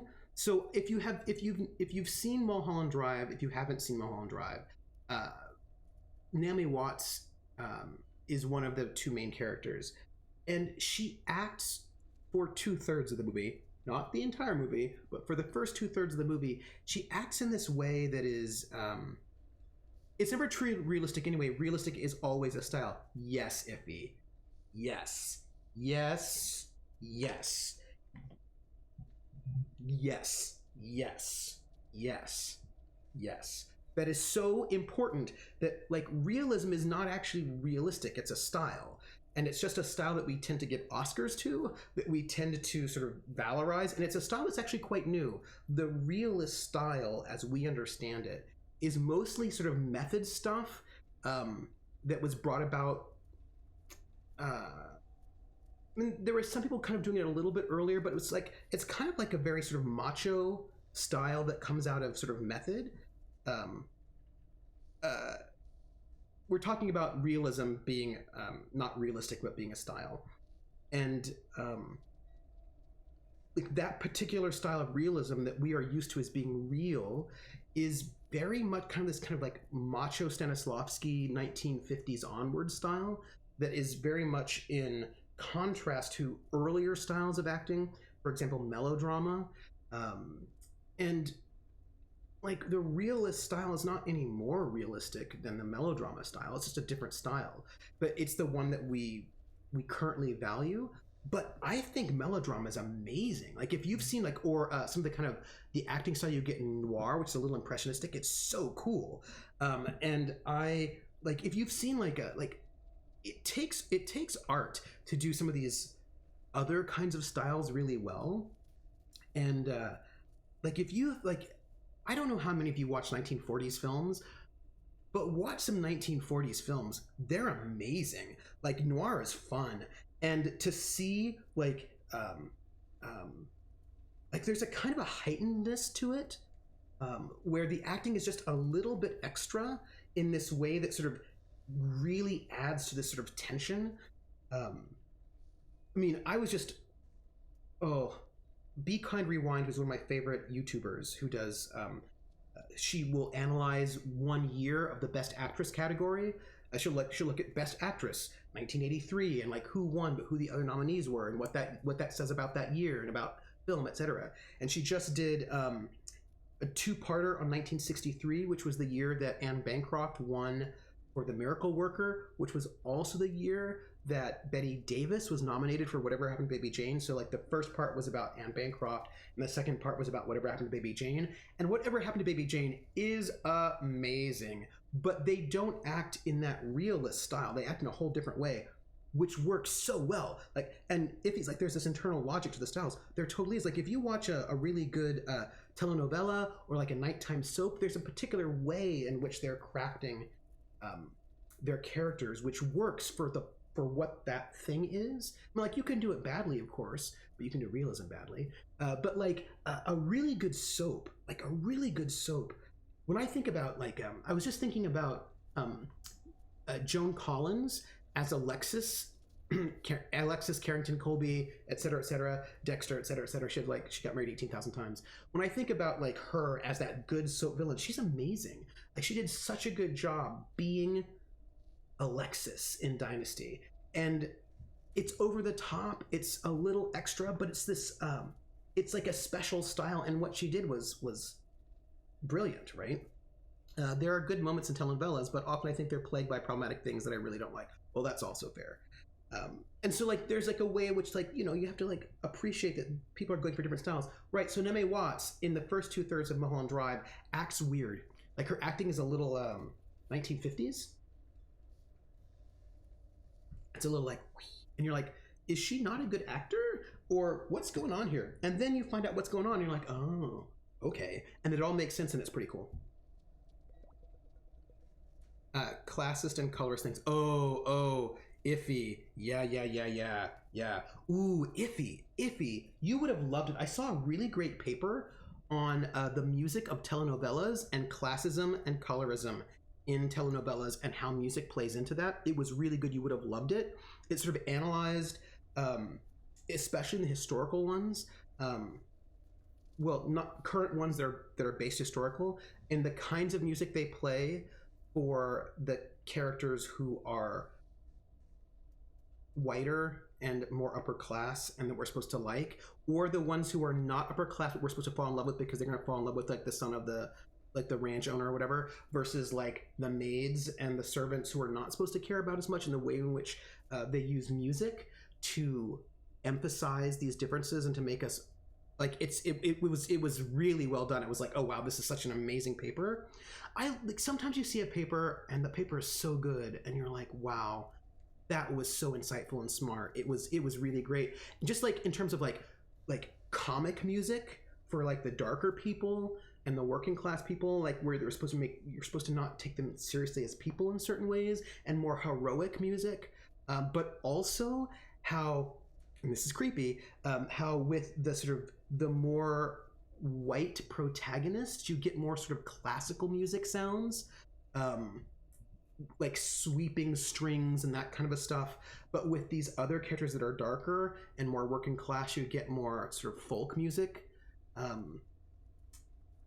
introduced to them, which sort of makes them more ethnic, right, in these ways, which then but and part of this paper, which was like so good, was that she was looking at a number of these telenovelas. Name game. Ooh, the name game. Ooh, the name game. Come on, everybody. I said, now let's play a game. I bet you I can make a rhyme out of anybody's name. The first letter of the name, I treat it like it wasn't there. And then a B or an F or an M will appear. And then I say bo out of B, then I say the name, then banana, fanner, and foe. Then I say the name again with an F, very plain, then a fee, fi, and a mo. And then I say the name again with an M this time, and there isn't any name that I can't rhyme. Hawkeye, Hawkeye, Hawkeye, bo Buckeye, banana, fanner, for fuckeye, fee, fi, mo, mockeye. Hawkeye, Thank you for the sub, Hawk. How are you doing? But the whole point was that she was really looking at telenovelas where the protagonist was a woman who was working class, who would then like fall in love with like the ranch owner's son, and how even though she was working class, she never got the musical markers of working classness or humorousness or folkness. She always got the markers of kind of like wealth and like strings and classical music and she was also always lighter, right? So that we're supposed to like empathize with her, and the fact that empathy comes from kind of like Western classical music rather than Mexican folk music is just gross, right? So like that was what it was about. So yes. Oh, Hawkeye, the move is I still have like 17 boxes to unpack, but I've done a lot. And I feel like tomorrow I'm gonna get like maybe 5 boxes done. I'm gonna feel really good about it. Although we're getting to like the more difficult boxes to unpack, where I have to think like, oh, where did these things go? And probably don't have the shelf space for them. But we'll get there. Yeah. I just finished my weekly Skyrim serial episode, Kentucky Hawkeye and You're All Balgrov's Court. Ooh, Skyrim. I have not played Skyrim yet. That's the one I have to play. That I've gotten into done Oblivion and Morrowind. I have to do Skyrim. It leads to the looking down of ethnic cultures. Oh, totally, Iffy. That's like saying your music has no passion. Yeah, which I mean is plagued with less sophistication, largely due to displacement. Yeah, I mean, but also what is sophistication, right? So a lot of music that is not sophisticated is sophisticated. It's just not sophisticated using the value system of classical music. Classical music takes as its value system harmonic, like sophistication in terms of harmony, but not in terms of rhythm, for example. And a lot of the music that is being looked down on as not sophisticated is often actually very sophisticated in terms of rhythm and meter and tempo and things like that. But that's not the value system. That's not what classical music judges as being what is important. So yeah, right. So that becomes this really sort of tricky thing where we end up valuing things as good or bad based on value judgments that are not what it's about, right? Yeah. And so that's like colonialism. So it's like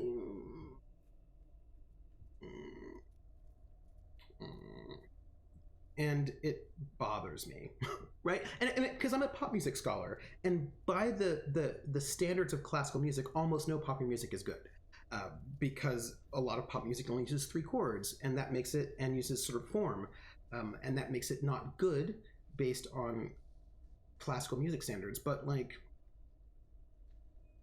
so like it does other things, right? You know what I mean? Like it may not do that, but it does this other thing that classical music doesn't do. It doesn't make it like, you know.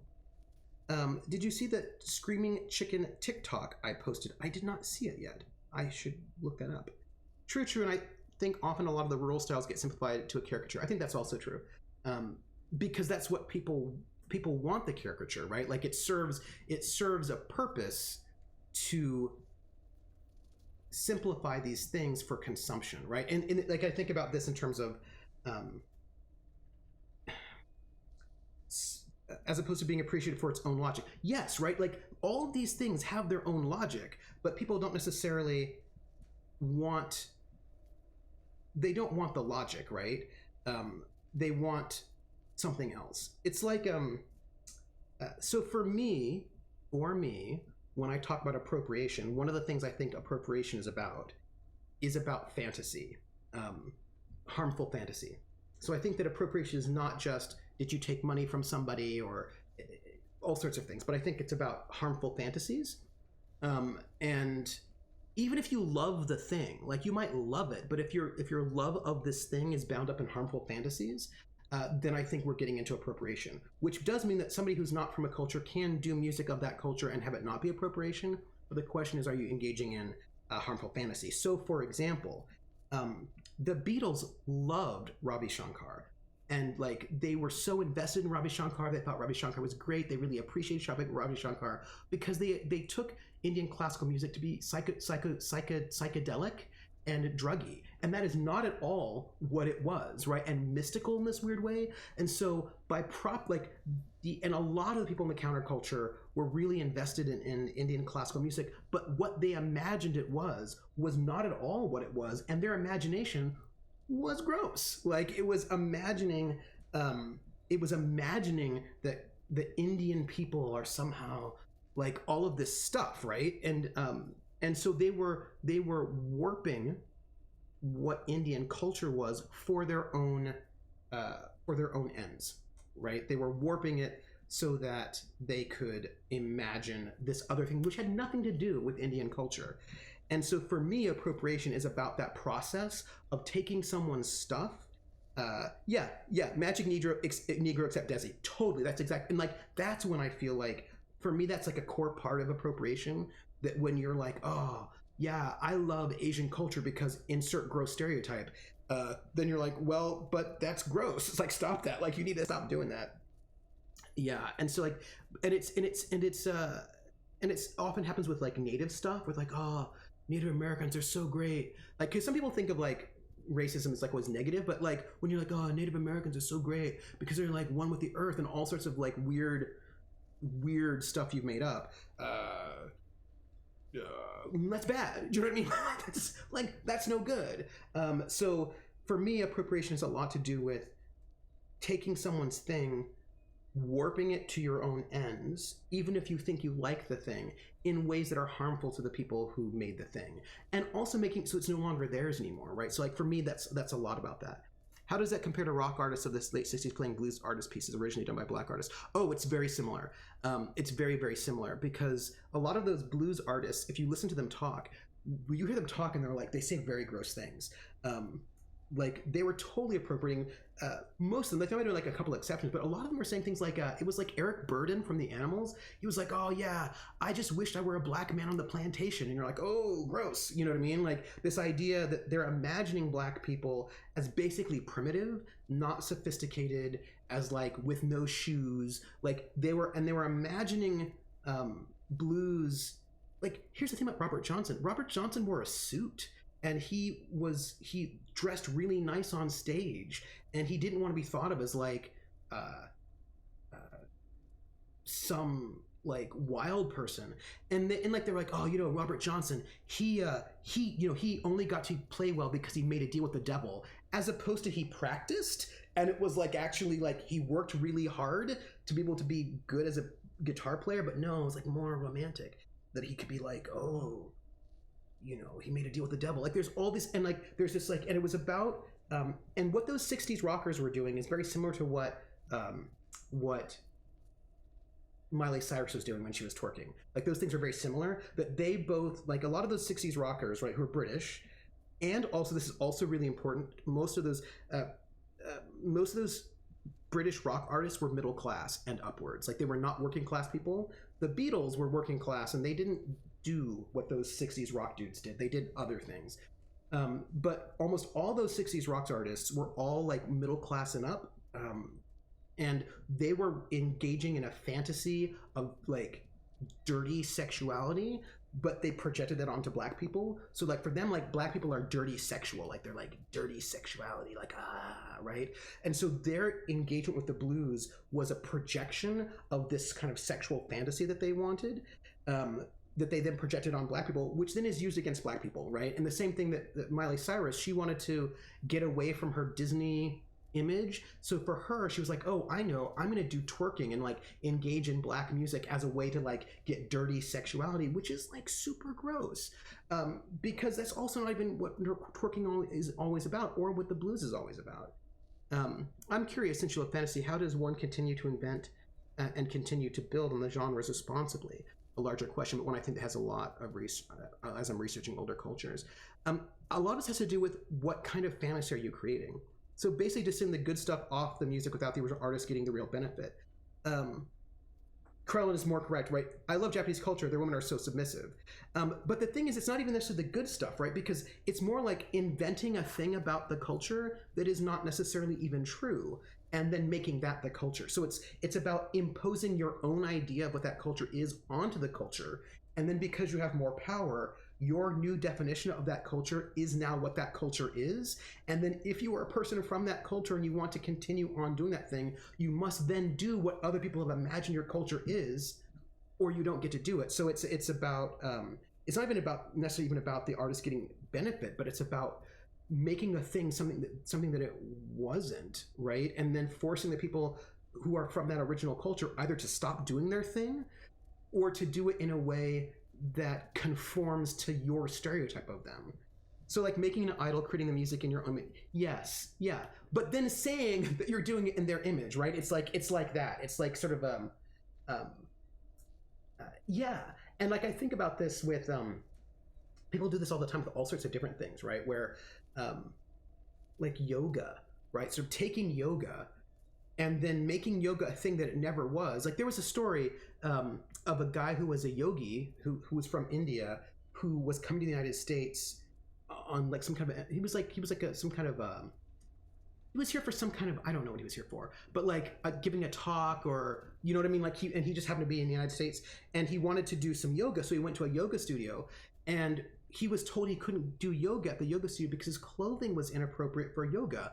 And he was wearing traditional clothing that you would wear when you were doing yoga, right? And so this becomes this moment where the people in the yoga studio are claiming authority over what yoga is in the face of the person who's actually from there, who actually does it, and telling him that he doesn't know what yoga is and that what he does is inappropriate. And their imagination of yoga is the real yoga, right? And whatever he's doing is not the real. So like appropriation is about, like, I think it's about taking something, warping the thing, and then making that thing now what the thing is. It's like robbing the original creators of their agency, of their input in some ways. There are also people that cultivated personalities around the mysticism of the 60s and the 60s. Oh yeah, totally. And kind of perpetuate the bad secrets, but it's because that's the only way to actually engage in the culture at that point in time, right? And that's the terribleness about how appropriation works. It's like with blackface minstrelsy, that when the people who have more control over it, they make it so that the only way that you can actually engage in the thing is by becoming the stereotype, or else you don't. Like it's like the hillbilly stuff, right? Like there was like a bunch of Hollywood saying that if you want, like the only way to do representation of Southernness is through this kind of like hillbilly stereotype that was like super gross. And then country artists, like if you look at, then they had to sort of put on that stereotype if they wanted to get work. And so there's a way in which appropriation is not only taking somebody's stuff, but then also forcing people of that group to sort of conform to that stereotype if they want to continue working. And like that is like super gross, right? The Washington football team are a prime example of appropriation. We're honoring your culture by naming ourselves after the particularly brutal way we murdered your people. It was a thing you did. We honor your culture. Oh, totally. Do you think Pose touches on that with Madonna's Vogue versus the club scene?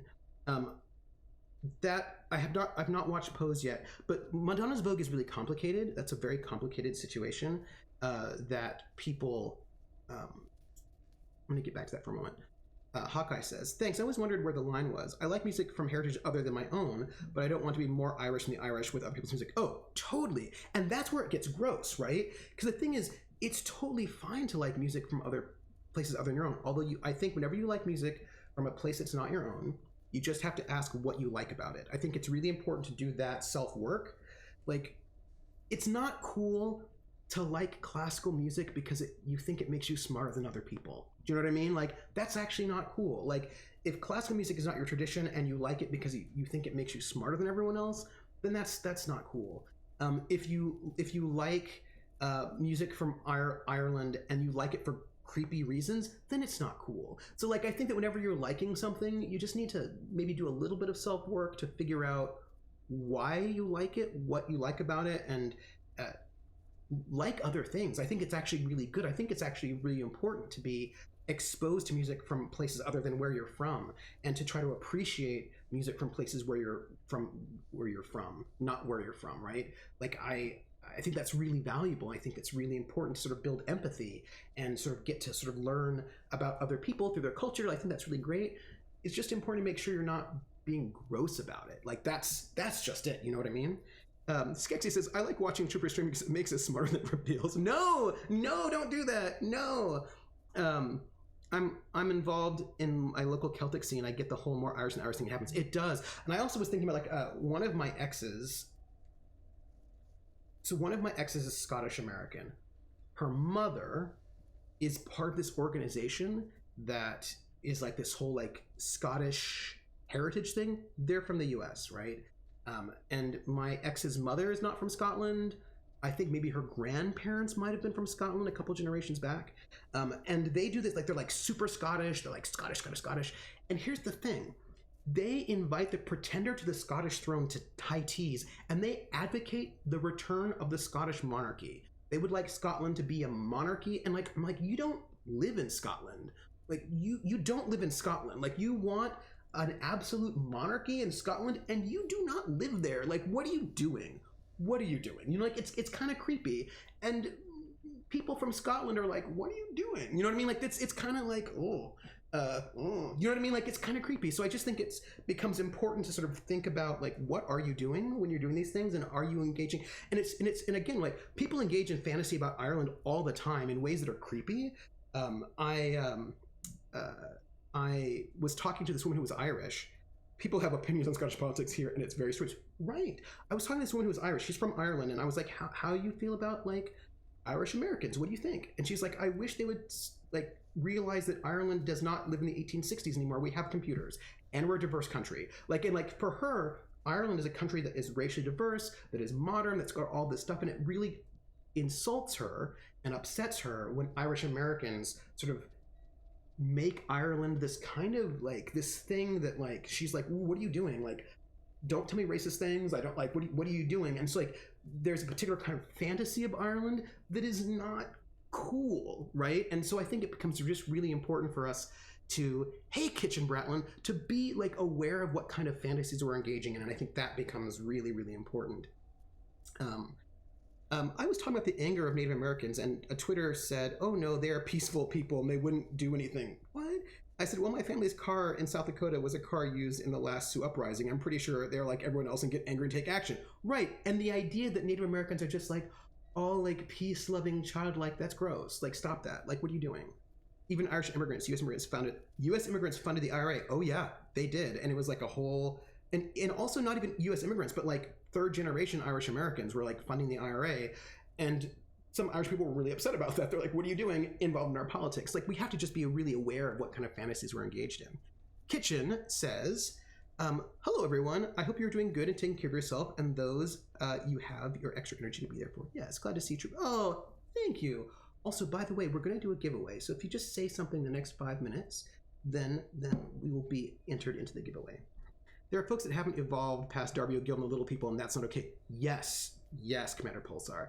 And it's especially bad in England sometimes. There's a whole big protest that was happening. Irish people were protesting that the BBC kept using basically Irish stereotypes in their TV shows, and I'm like, you gotta cut that out. So there was like a big deal about that.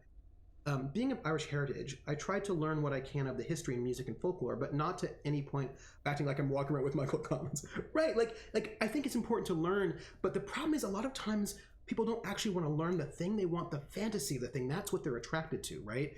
They want the fantasy they want a fantasy Ireland, right? They want a fantasy Africa. They want a fantasy India. They want fantasy Native Americans. And those fantasies are almost never good for the people themselves. And so we just have to, like, you know, I think it's important for us, each one of us, to always be really careful about what kind of fantasies we are engaging in. What fantasies do we have of the South? What fantasy of the Southern United States? What fantasies do we have of all these things? And especially when we have more power over those people we're having fantasies over, that's like really dangerous. But Disney put a disclaimer on their problematic movies, so Disney Plus, so problem solved, right? Yeah, problem solved. Problem solved. It's great. Awesome. And so sadly, those fantasies are in the eyes of the beholder and rarely accurate. Yeah, and I think that becomes just really important, right? To really to be careful about that. Carlin says, I'm not of Irish heritage despite being related to the only Irish Catholic to sign the Declaration. Because I'm related to the only Irish Catholic to sign the Declaration, I'm of American colonial descent. Ah, hey, Carlin. My dad has had some fantasies about Mexico and its current politics, and that's another thing. I play D&D for the fantasy of getting a long rest. Commander Pulsar, mood. I just like long rest, that's it. I'm just gonna take the long rest and I'll have it and it'll be so good. I think even among Latinx, there can be some over-romanticization of them. Oh, totally. And the thing is, very often for people who are immigrants, where immigration comes from Mexico or Ireland or wherever you're from, oftentimes there is a fantasy about the homeland, and that fantasy can, like, I know why people have those fantasies, but like they're often not healthy. Do you know what I mean? Like, often they're not great for you, and it's better to not, right?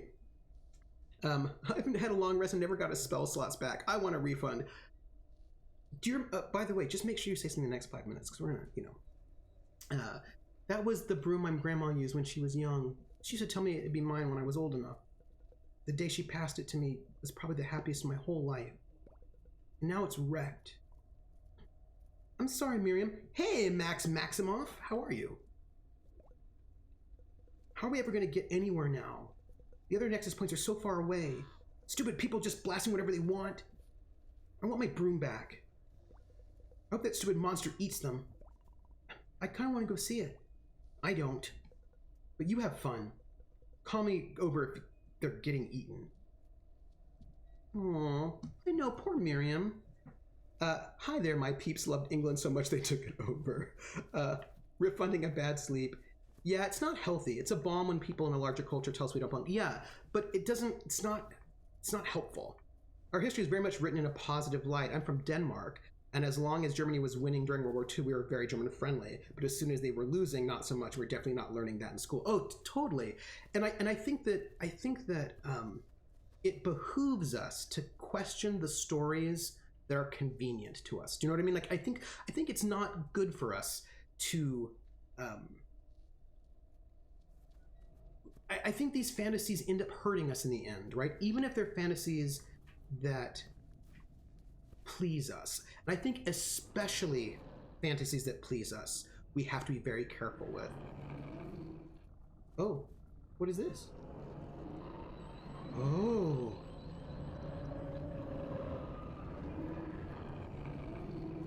Oh. Oh. Oh crap, it's bigger than we thought. Being an American is a weird feeling because I think we're the only colony where the colonists declared independence. Yeah. It's weird. It's weird. It's a weird. The United States is weird. Oh, also Australia, right? And maybe Canada, right? I guess one thing to think is that we're more dangerous. Idolizing one's ethnicity or creating homogenized white culture, yeah. We are weird. We're weird. But I think also Canada also does that. Also Australia. Those three, right, are... Right? No big deal. Maybe not, but perhaps first. Oh, South Africa. But then also, Latin America is weird because some of the people who declared independence in Latin America were Spanish colonizers and not the indigenous people. So that makes it a little bit weird too, right? Yeah. I mean, like, I'm talking about Argentina. Remember our training. Ah! What are these things? I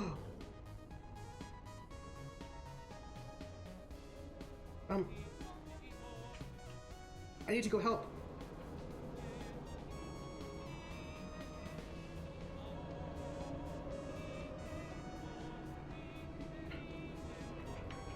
I can do this. I can help.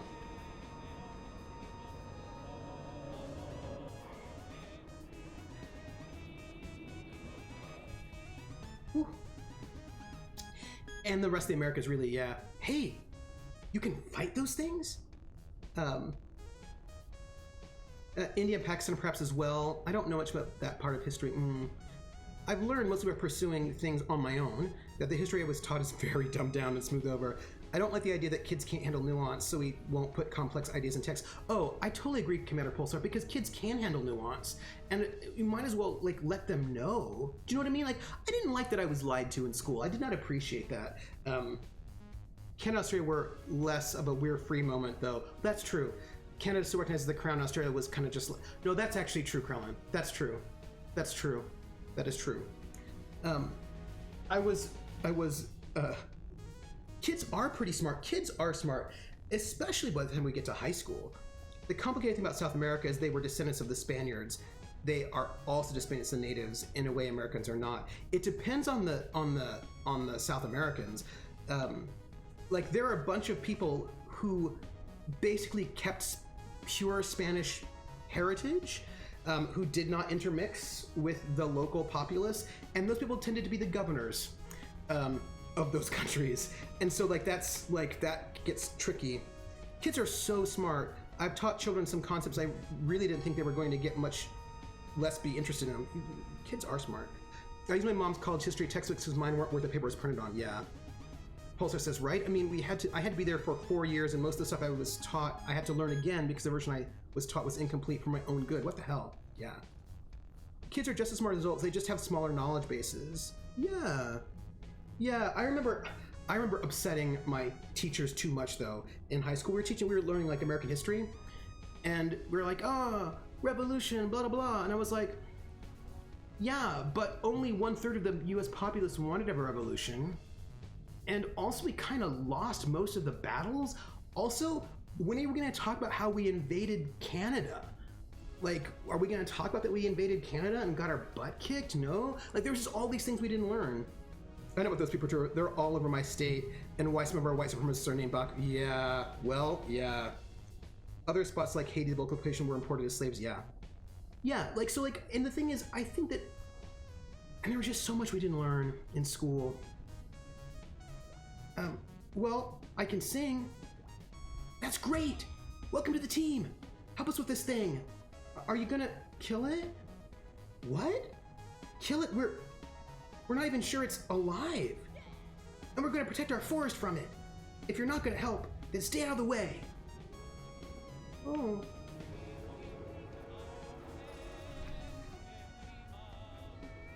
Oh. I'm gonna try to, like...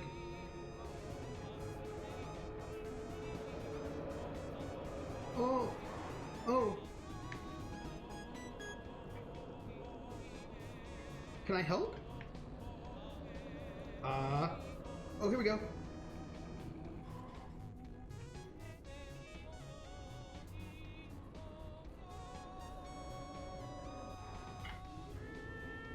Oh. Don't hit me.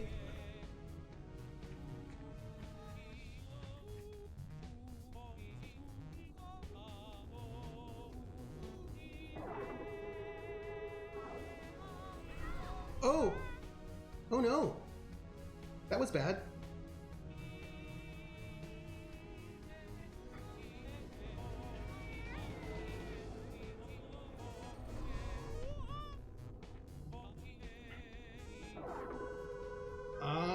I'm trying to do a thing. Okay, well. Yeah, the Shadow Monster should telegraph its hits way less. Oh, okay.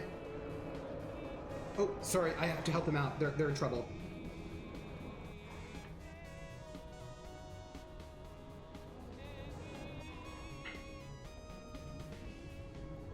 Hey, everybody.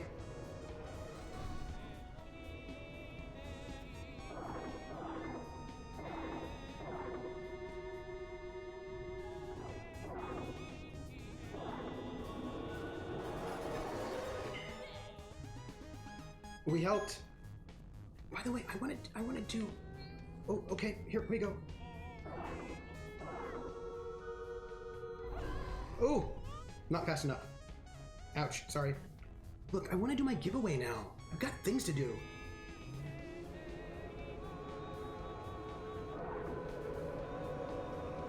What's going on?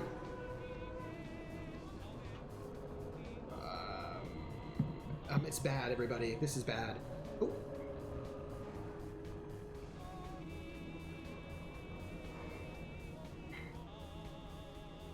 I learned more about history by reading the books outside of school and by visiting horse sites. Yeah, me too, Hawkeye. I did a lot of reading on my own.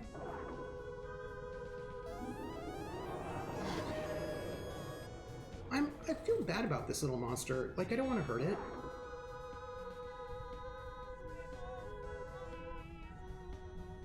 What is it?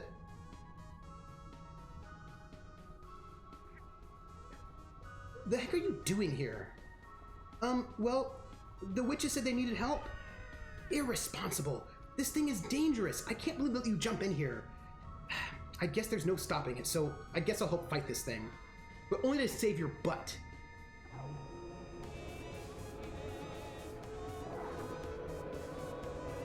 Oh, oh.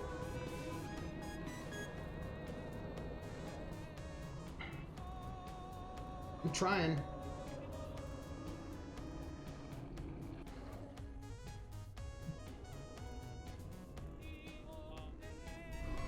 Oh, ouch.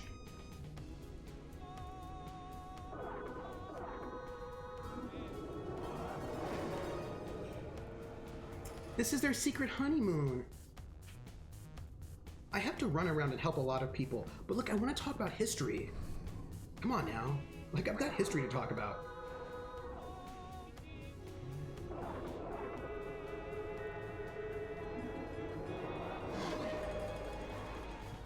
This poor shadow monster. Ooh.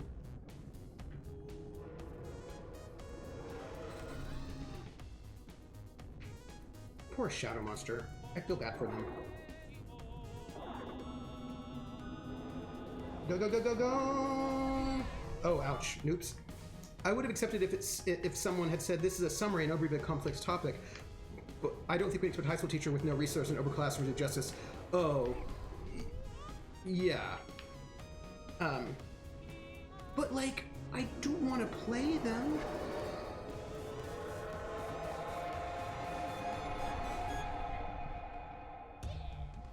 Heck yeah!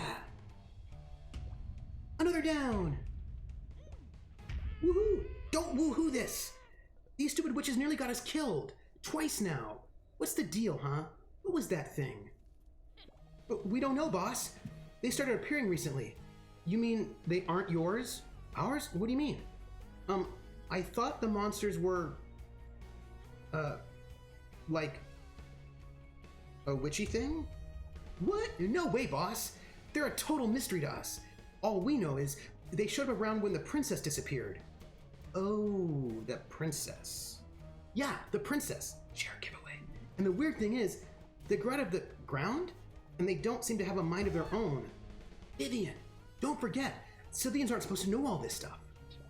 Ah, yeah, sorry. Military secrets, I guess.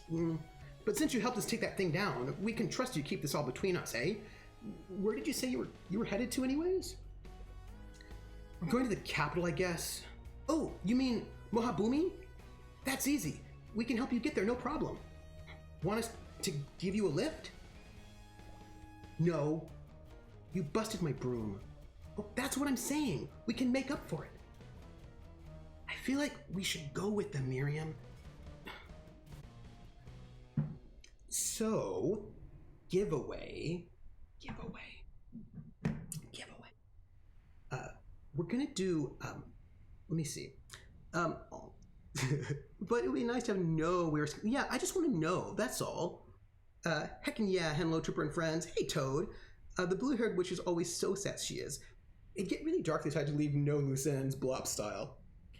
This actually reminds me of science. Who's our winner, by the way? Because our giveaway is unrailed. And our winner, Krellin. You know how Nightbot feels about you, Krellin. So Nightbot loves Krellin, and Krellin does not feel the same way about Nightbot. They have this really complicated relationship where Nightbot loves Krellin. Krellin does not want to hear from Nightbot, and then when Krellin does want to hear from Nightbot, Nightbot doesn't want to hear from Krellin. It's this really sort of really complicated relationship. This is fair. This is fair. Will they? Won't they? Commander Pulsar. Commander Pulsar. Do you have Unreal already? Do you have it? Do you? No? Yes? Their Facebook says complicated. There was a giveaway. Oh, that's true. Commander Pulsar's looking for new players. That's right. I remember Commander Pulsar saying that. So we have to do it differently. We have to pull again. All right.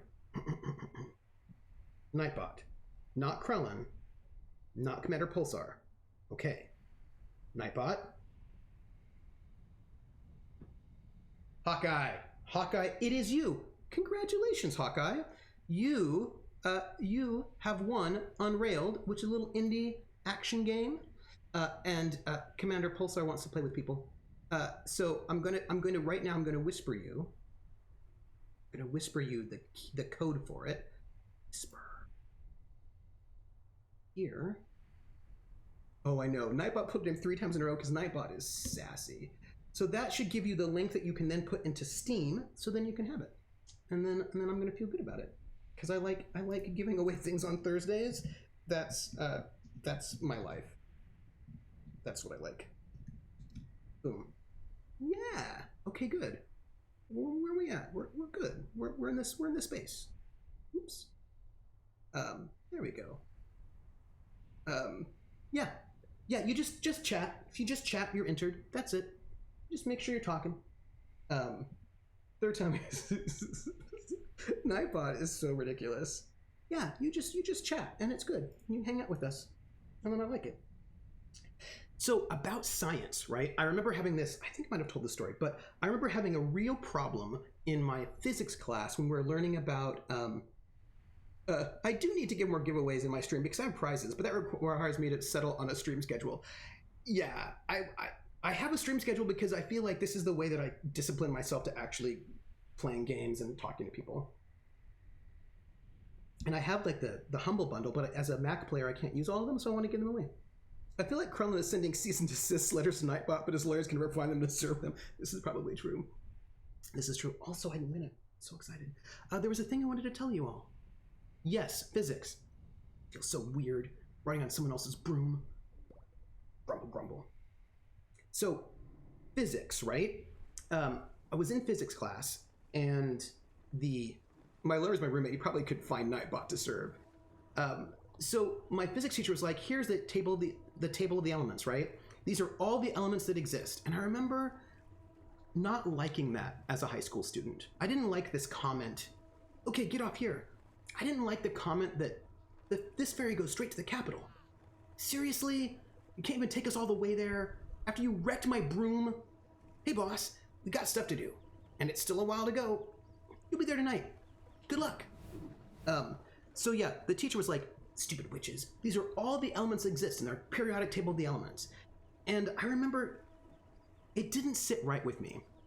And I remember saying to my teacher, I said, "How can we know these are all the elements in the universe when we haven't even really been outside of our solar system? Like, couldn't there be elements outside of, like, that we, right? These are all the elements that exist except for these glaringly obvious holes that everyone in science knows what we fill." Thank you, Chronolike. And I was just like, I just felt like it was too sure of a statement. Do you know what I mean? Like, these are all of them. I felt like, how could we know that? That didn't make any sense to me. By the way, let's note this was in the 80s. And he was like, "No, these are all there will ever be. This is it. This is like the settled truth." And I didn't, and by the way, it wasn't true because we have new elements now.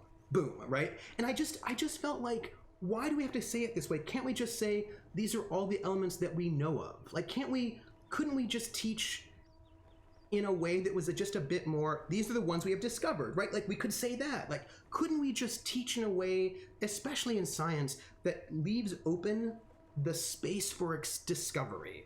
Doesn't that seem more exciting to teach high school students anyway? Some of those level teachers are just gatekeepers, happy to toe the line. And if I recall correctly, when the elemental table was shown to me in high school, we'd found like 114, but not 111 through 130, something like that. Yeah, like there was clearly some gaps. Do you know? Like, I'm just saying, there were clearly some gaps. And I don't know, it never made sense to me to teach things incorrect, but that requires humility. But humility's great, right? Like teaching humility is great. And I feel like if we could teach people that we don't know all the things, that would be awesome. Imagine folks in the 15th century. These are 4 elements are all there are. Air, water, fire, earth. That's it. That's it. Yeah, it's like there are 7 continents thing. Let's learn why different places say there are different numbers of continents instead. It'd be a lot more interesting than just memorizing a bunch of stuff. That would be so interesting. Was he talking about natural elements, or was he also talking about created elements? He was talking about, he just said elements in general. That's all he said. And I was like, oh, come on, no, Dervish, isn't it tow? Because you're towing the line for like boats, I think. I've seen Avatar, those are all elements. Yeah, I just, for me, I think that there's something, if we could all recognize that we don't know everything, I feel like that'd be really good for society. Do you know what I mean? Like, I really do. Like, I feel like having a bit of humility and accepting that we don't know all the things, and we'll probably never know all the things, but we can learn new things. I feel like that would be great. You know what I mean? Hard structure was sort of the same reason I could not get into math, but as an adult and learning there's millions of ways to solve one problem, I wish schools taught that you could be a little open-ended with it, yeah. There are 7 continents. There's really only 6, but Europe made up the rules and thus got to declare themselves a continent. But since when does English make sense? Says you, I'm Molybdenum Bender. I just haven't been around enough Molybdenum to prove it. That's just advanced earthbending, Pulsar. Remember to yes. The most likely origin of the term goes back to the wooden deck ships of the Royal Navy during the late 19th or 18th century. Barefooted seamen had to stand at attention for inspection and had to line up on deck along the seams of wooden planks, hence toe the line. I remember me. So like, I don't know, I just think that, I think that teaching people too much certainty is probably not healthy. Do you know what I mean? Like, I think it's good to teach people like that you don't know stuff. Like, I don't know stuff and I could be wrong about stuff. And I think that's probably a good thing for everyone to know. That's all. And I think that if we could teach schools in ways that were just a little bit more open-ended, and also teach people that we're learning stories, and those stories may not always be accurate, and the things we think are true today may not be true tomorrow. That's interesting, that's all. Teaching people certainty is unscientific. Yes, Krellin, it is. I'm a big hippie. Iffy, I'm from California. Of course I'm a big hippie, come on. You know, I'm like, I get my hippiness like from California. I get it, honestly. I would rather schools teach children not what to know, but how to learn. Oh, yeah. I think that those kinds of skills, like, I think it's important to teach those skills. You know, this goes back to when I was in the Army. I was raised by hippies and sailors, interesting vocabulary. My mom was a hippie and my dad was a beatnik. So I've got like all of that in there. I'm like OG hippie. My mom, anyway, got to hop in the drive-up window and work for a couple hours. All right, that's fair. Stream's only going on for another like 13 or so minutes-ish. And then a little break. And then at 10 o'clock Eastern time, I'll be hosting Critical Role. If people want to hang out in this channel and chat.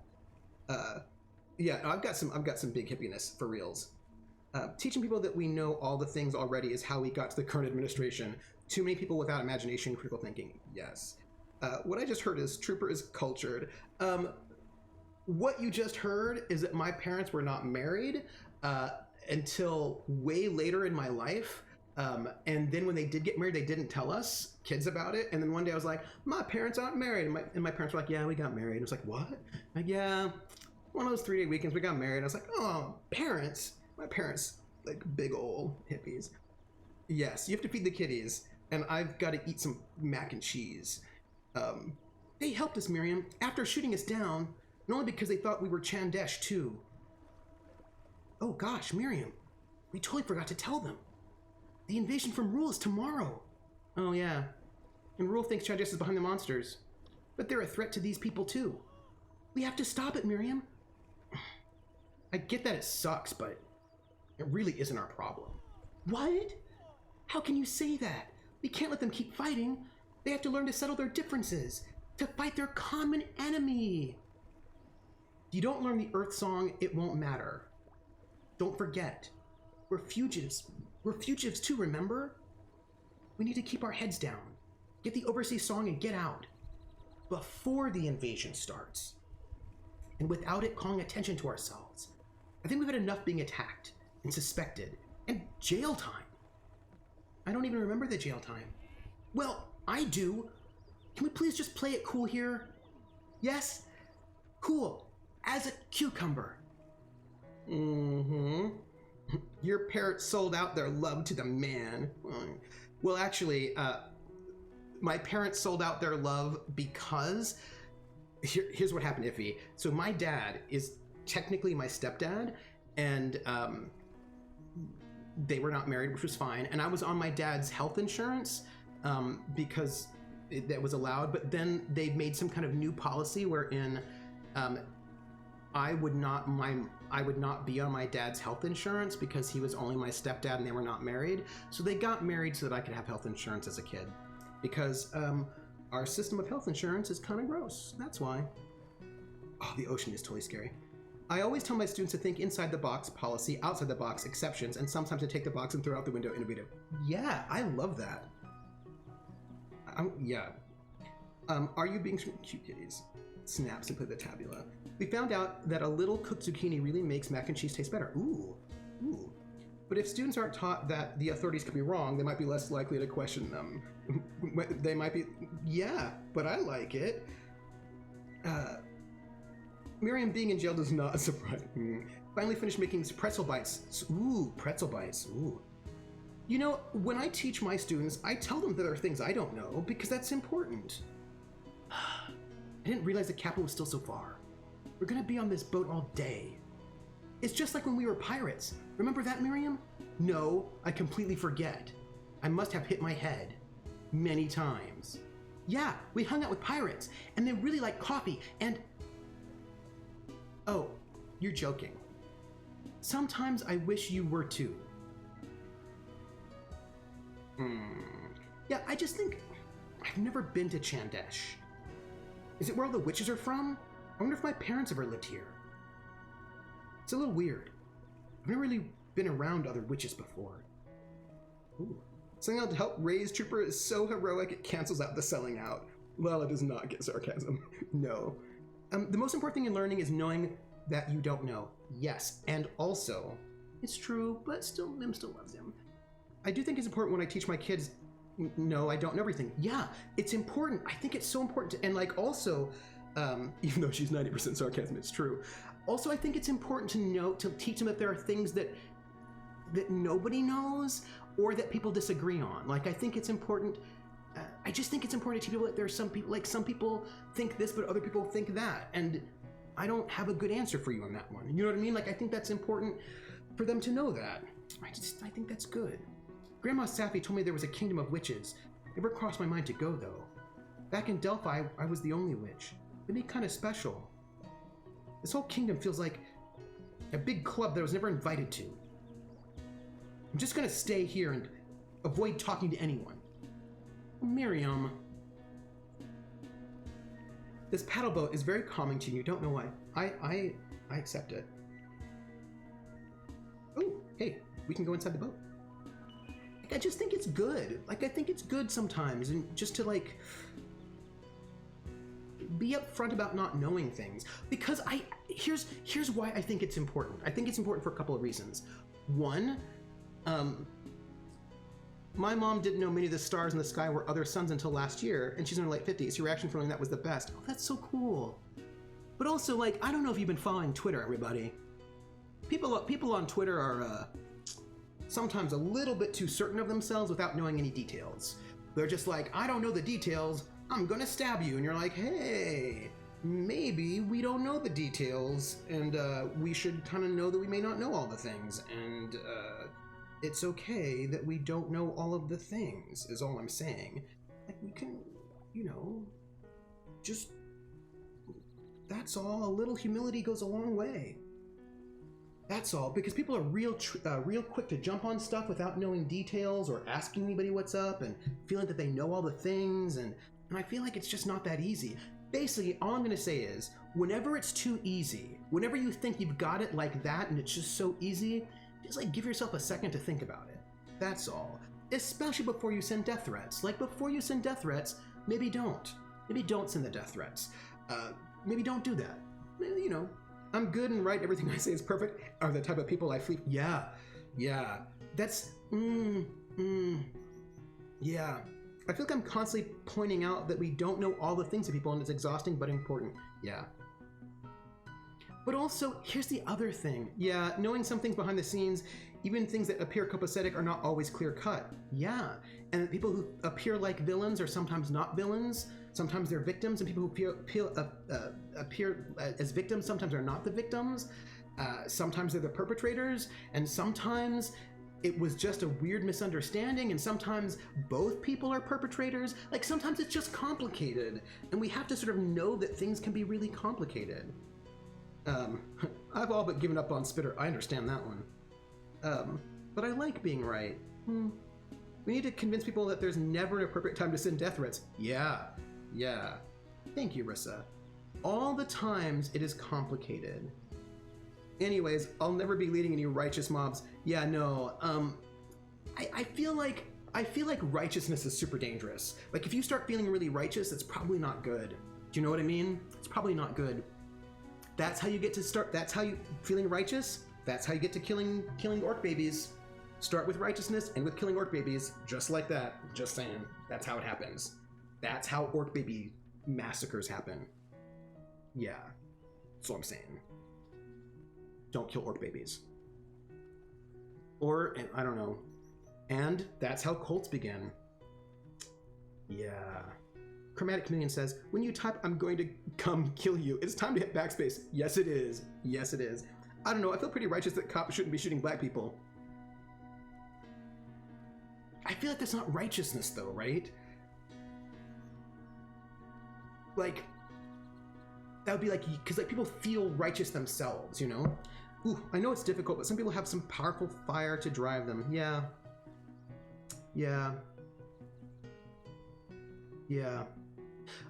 There was another thing I wanted to tell you. Oh, hello. I do apologize if I seem distracted. I'm in a bit of a pickle, you see. I'm in charge of the musical entertainment this evening, but I forgot the most crucial element. Music. The band has no score to play. And I think they are better at navigating the use of that fire over time.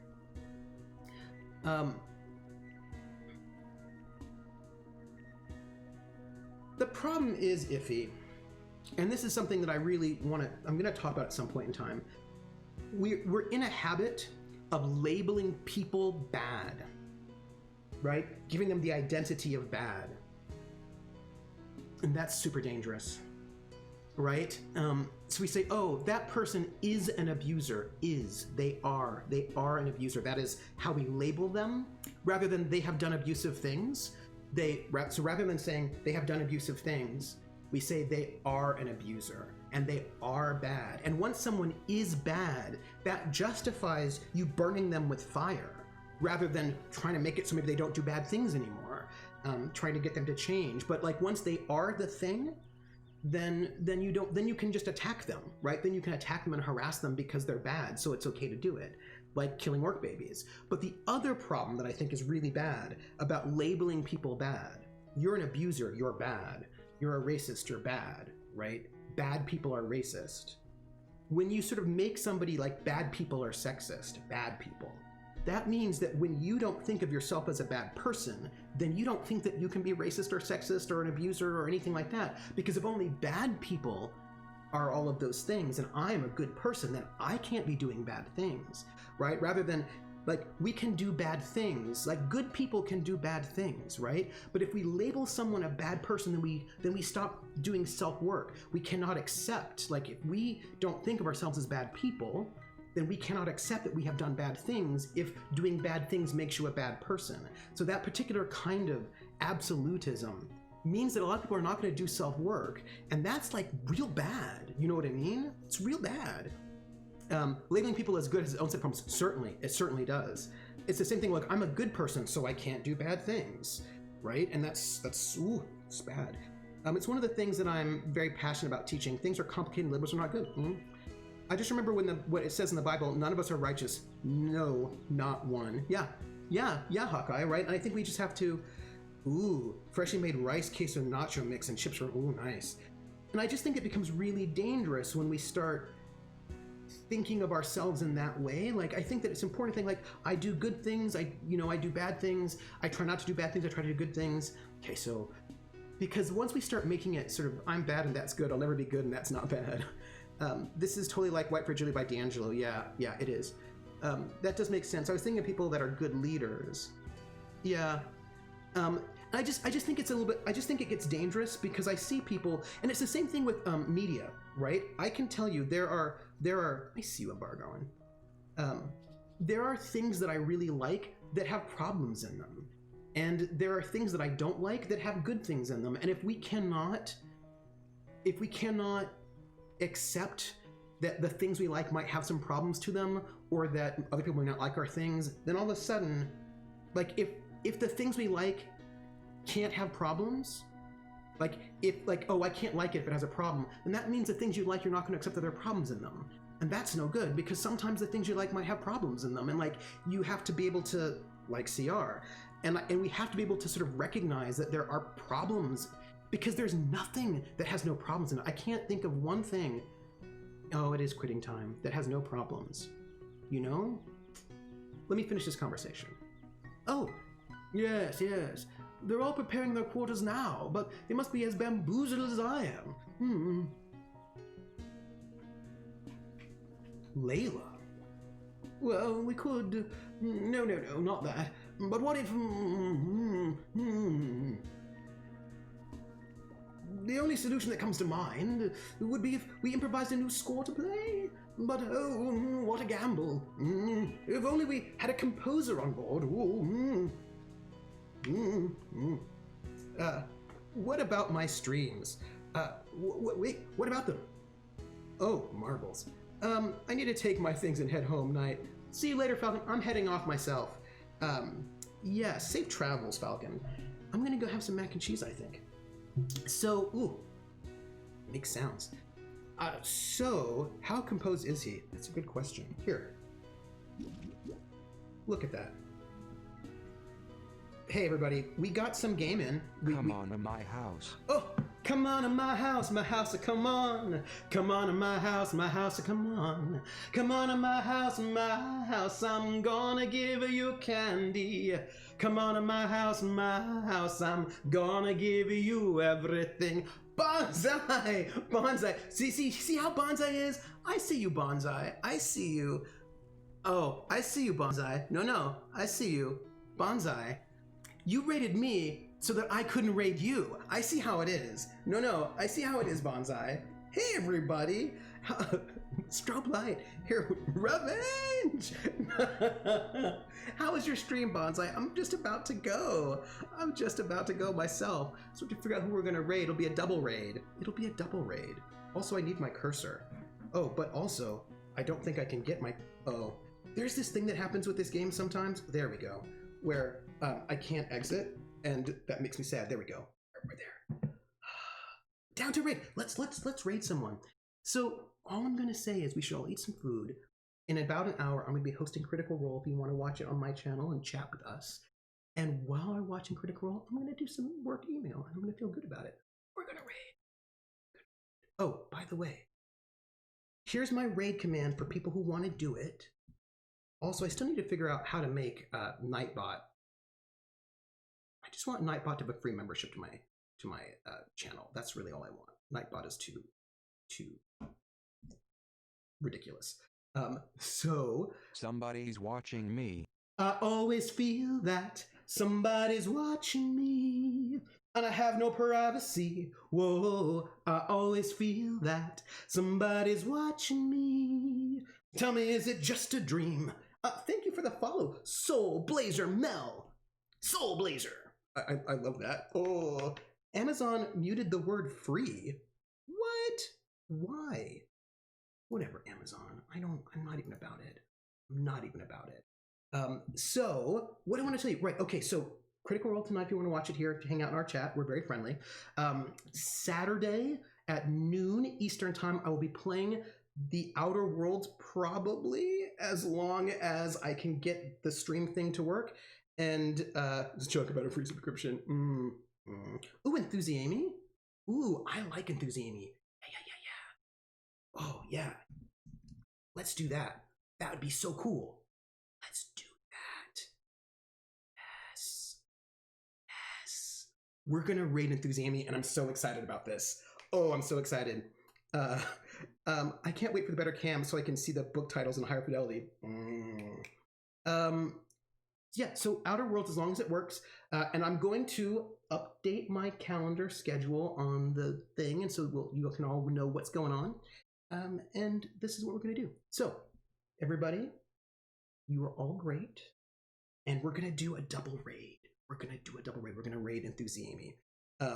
Yes. Okay, good. We're gonna do it. We're gonna do the raid. We're doing the raid. Everybody, take care of yourselves and give the love. Give the love. We're gonna start the raid in 10 seconds. Hey, it was so good to see you back, Cole Drake. And you know it's gonna be so good. Okay, we're gonna raid. We're gonna do it. We're gonna do it now. Say hi to everybody. Say hi to Enthusiamy, and we're gonna wave. Okay. Catch you on the flip side, everybody.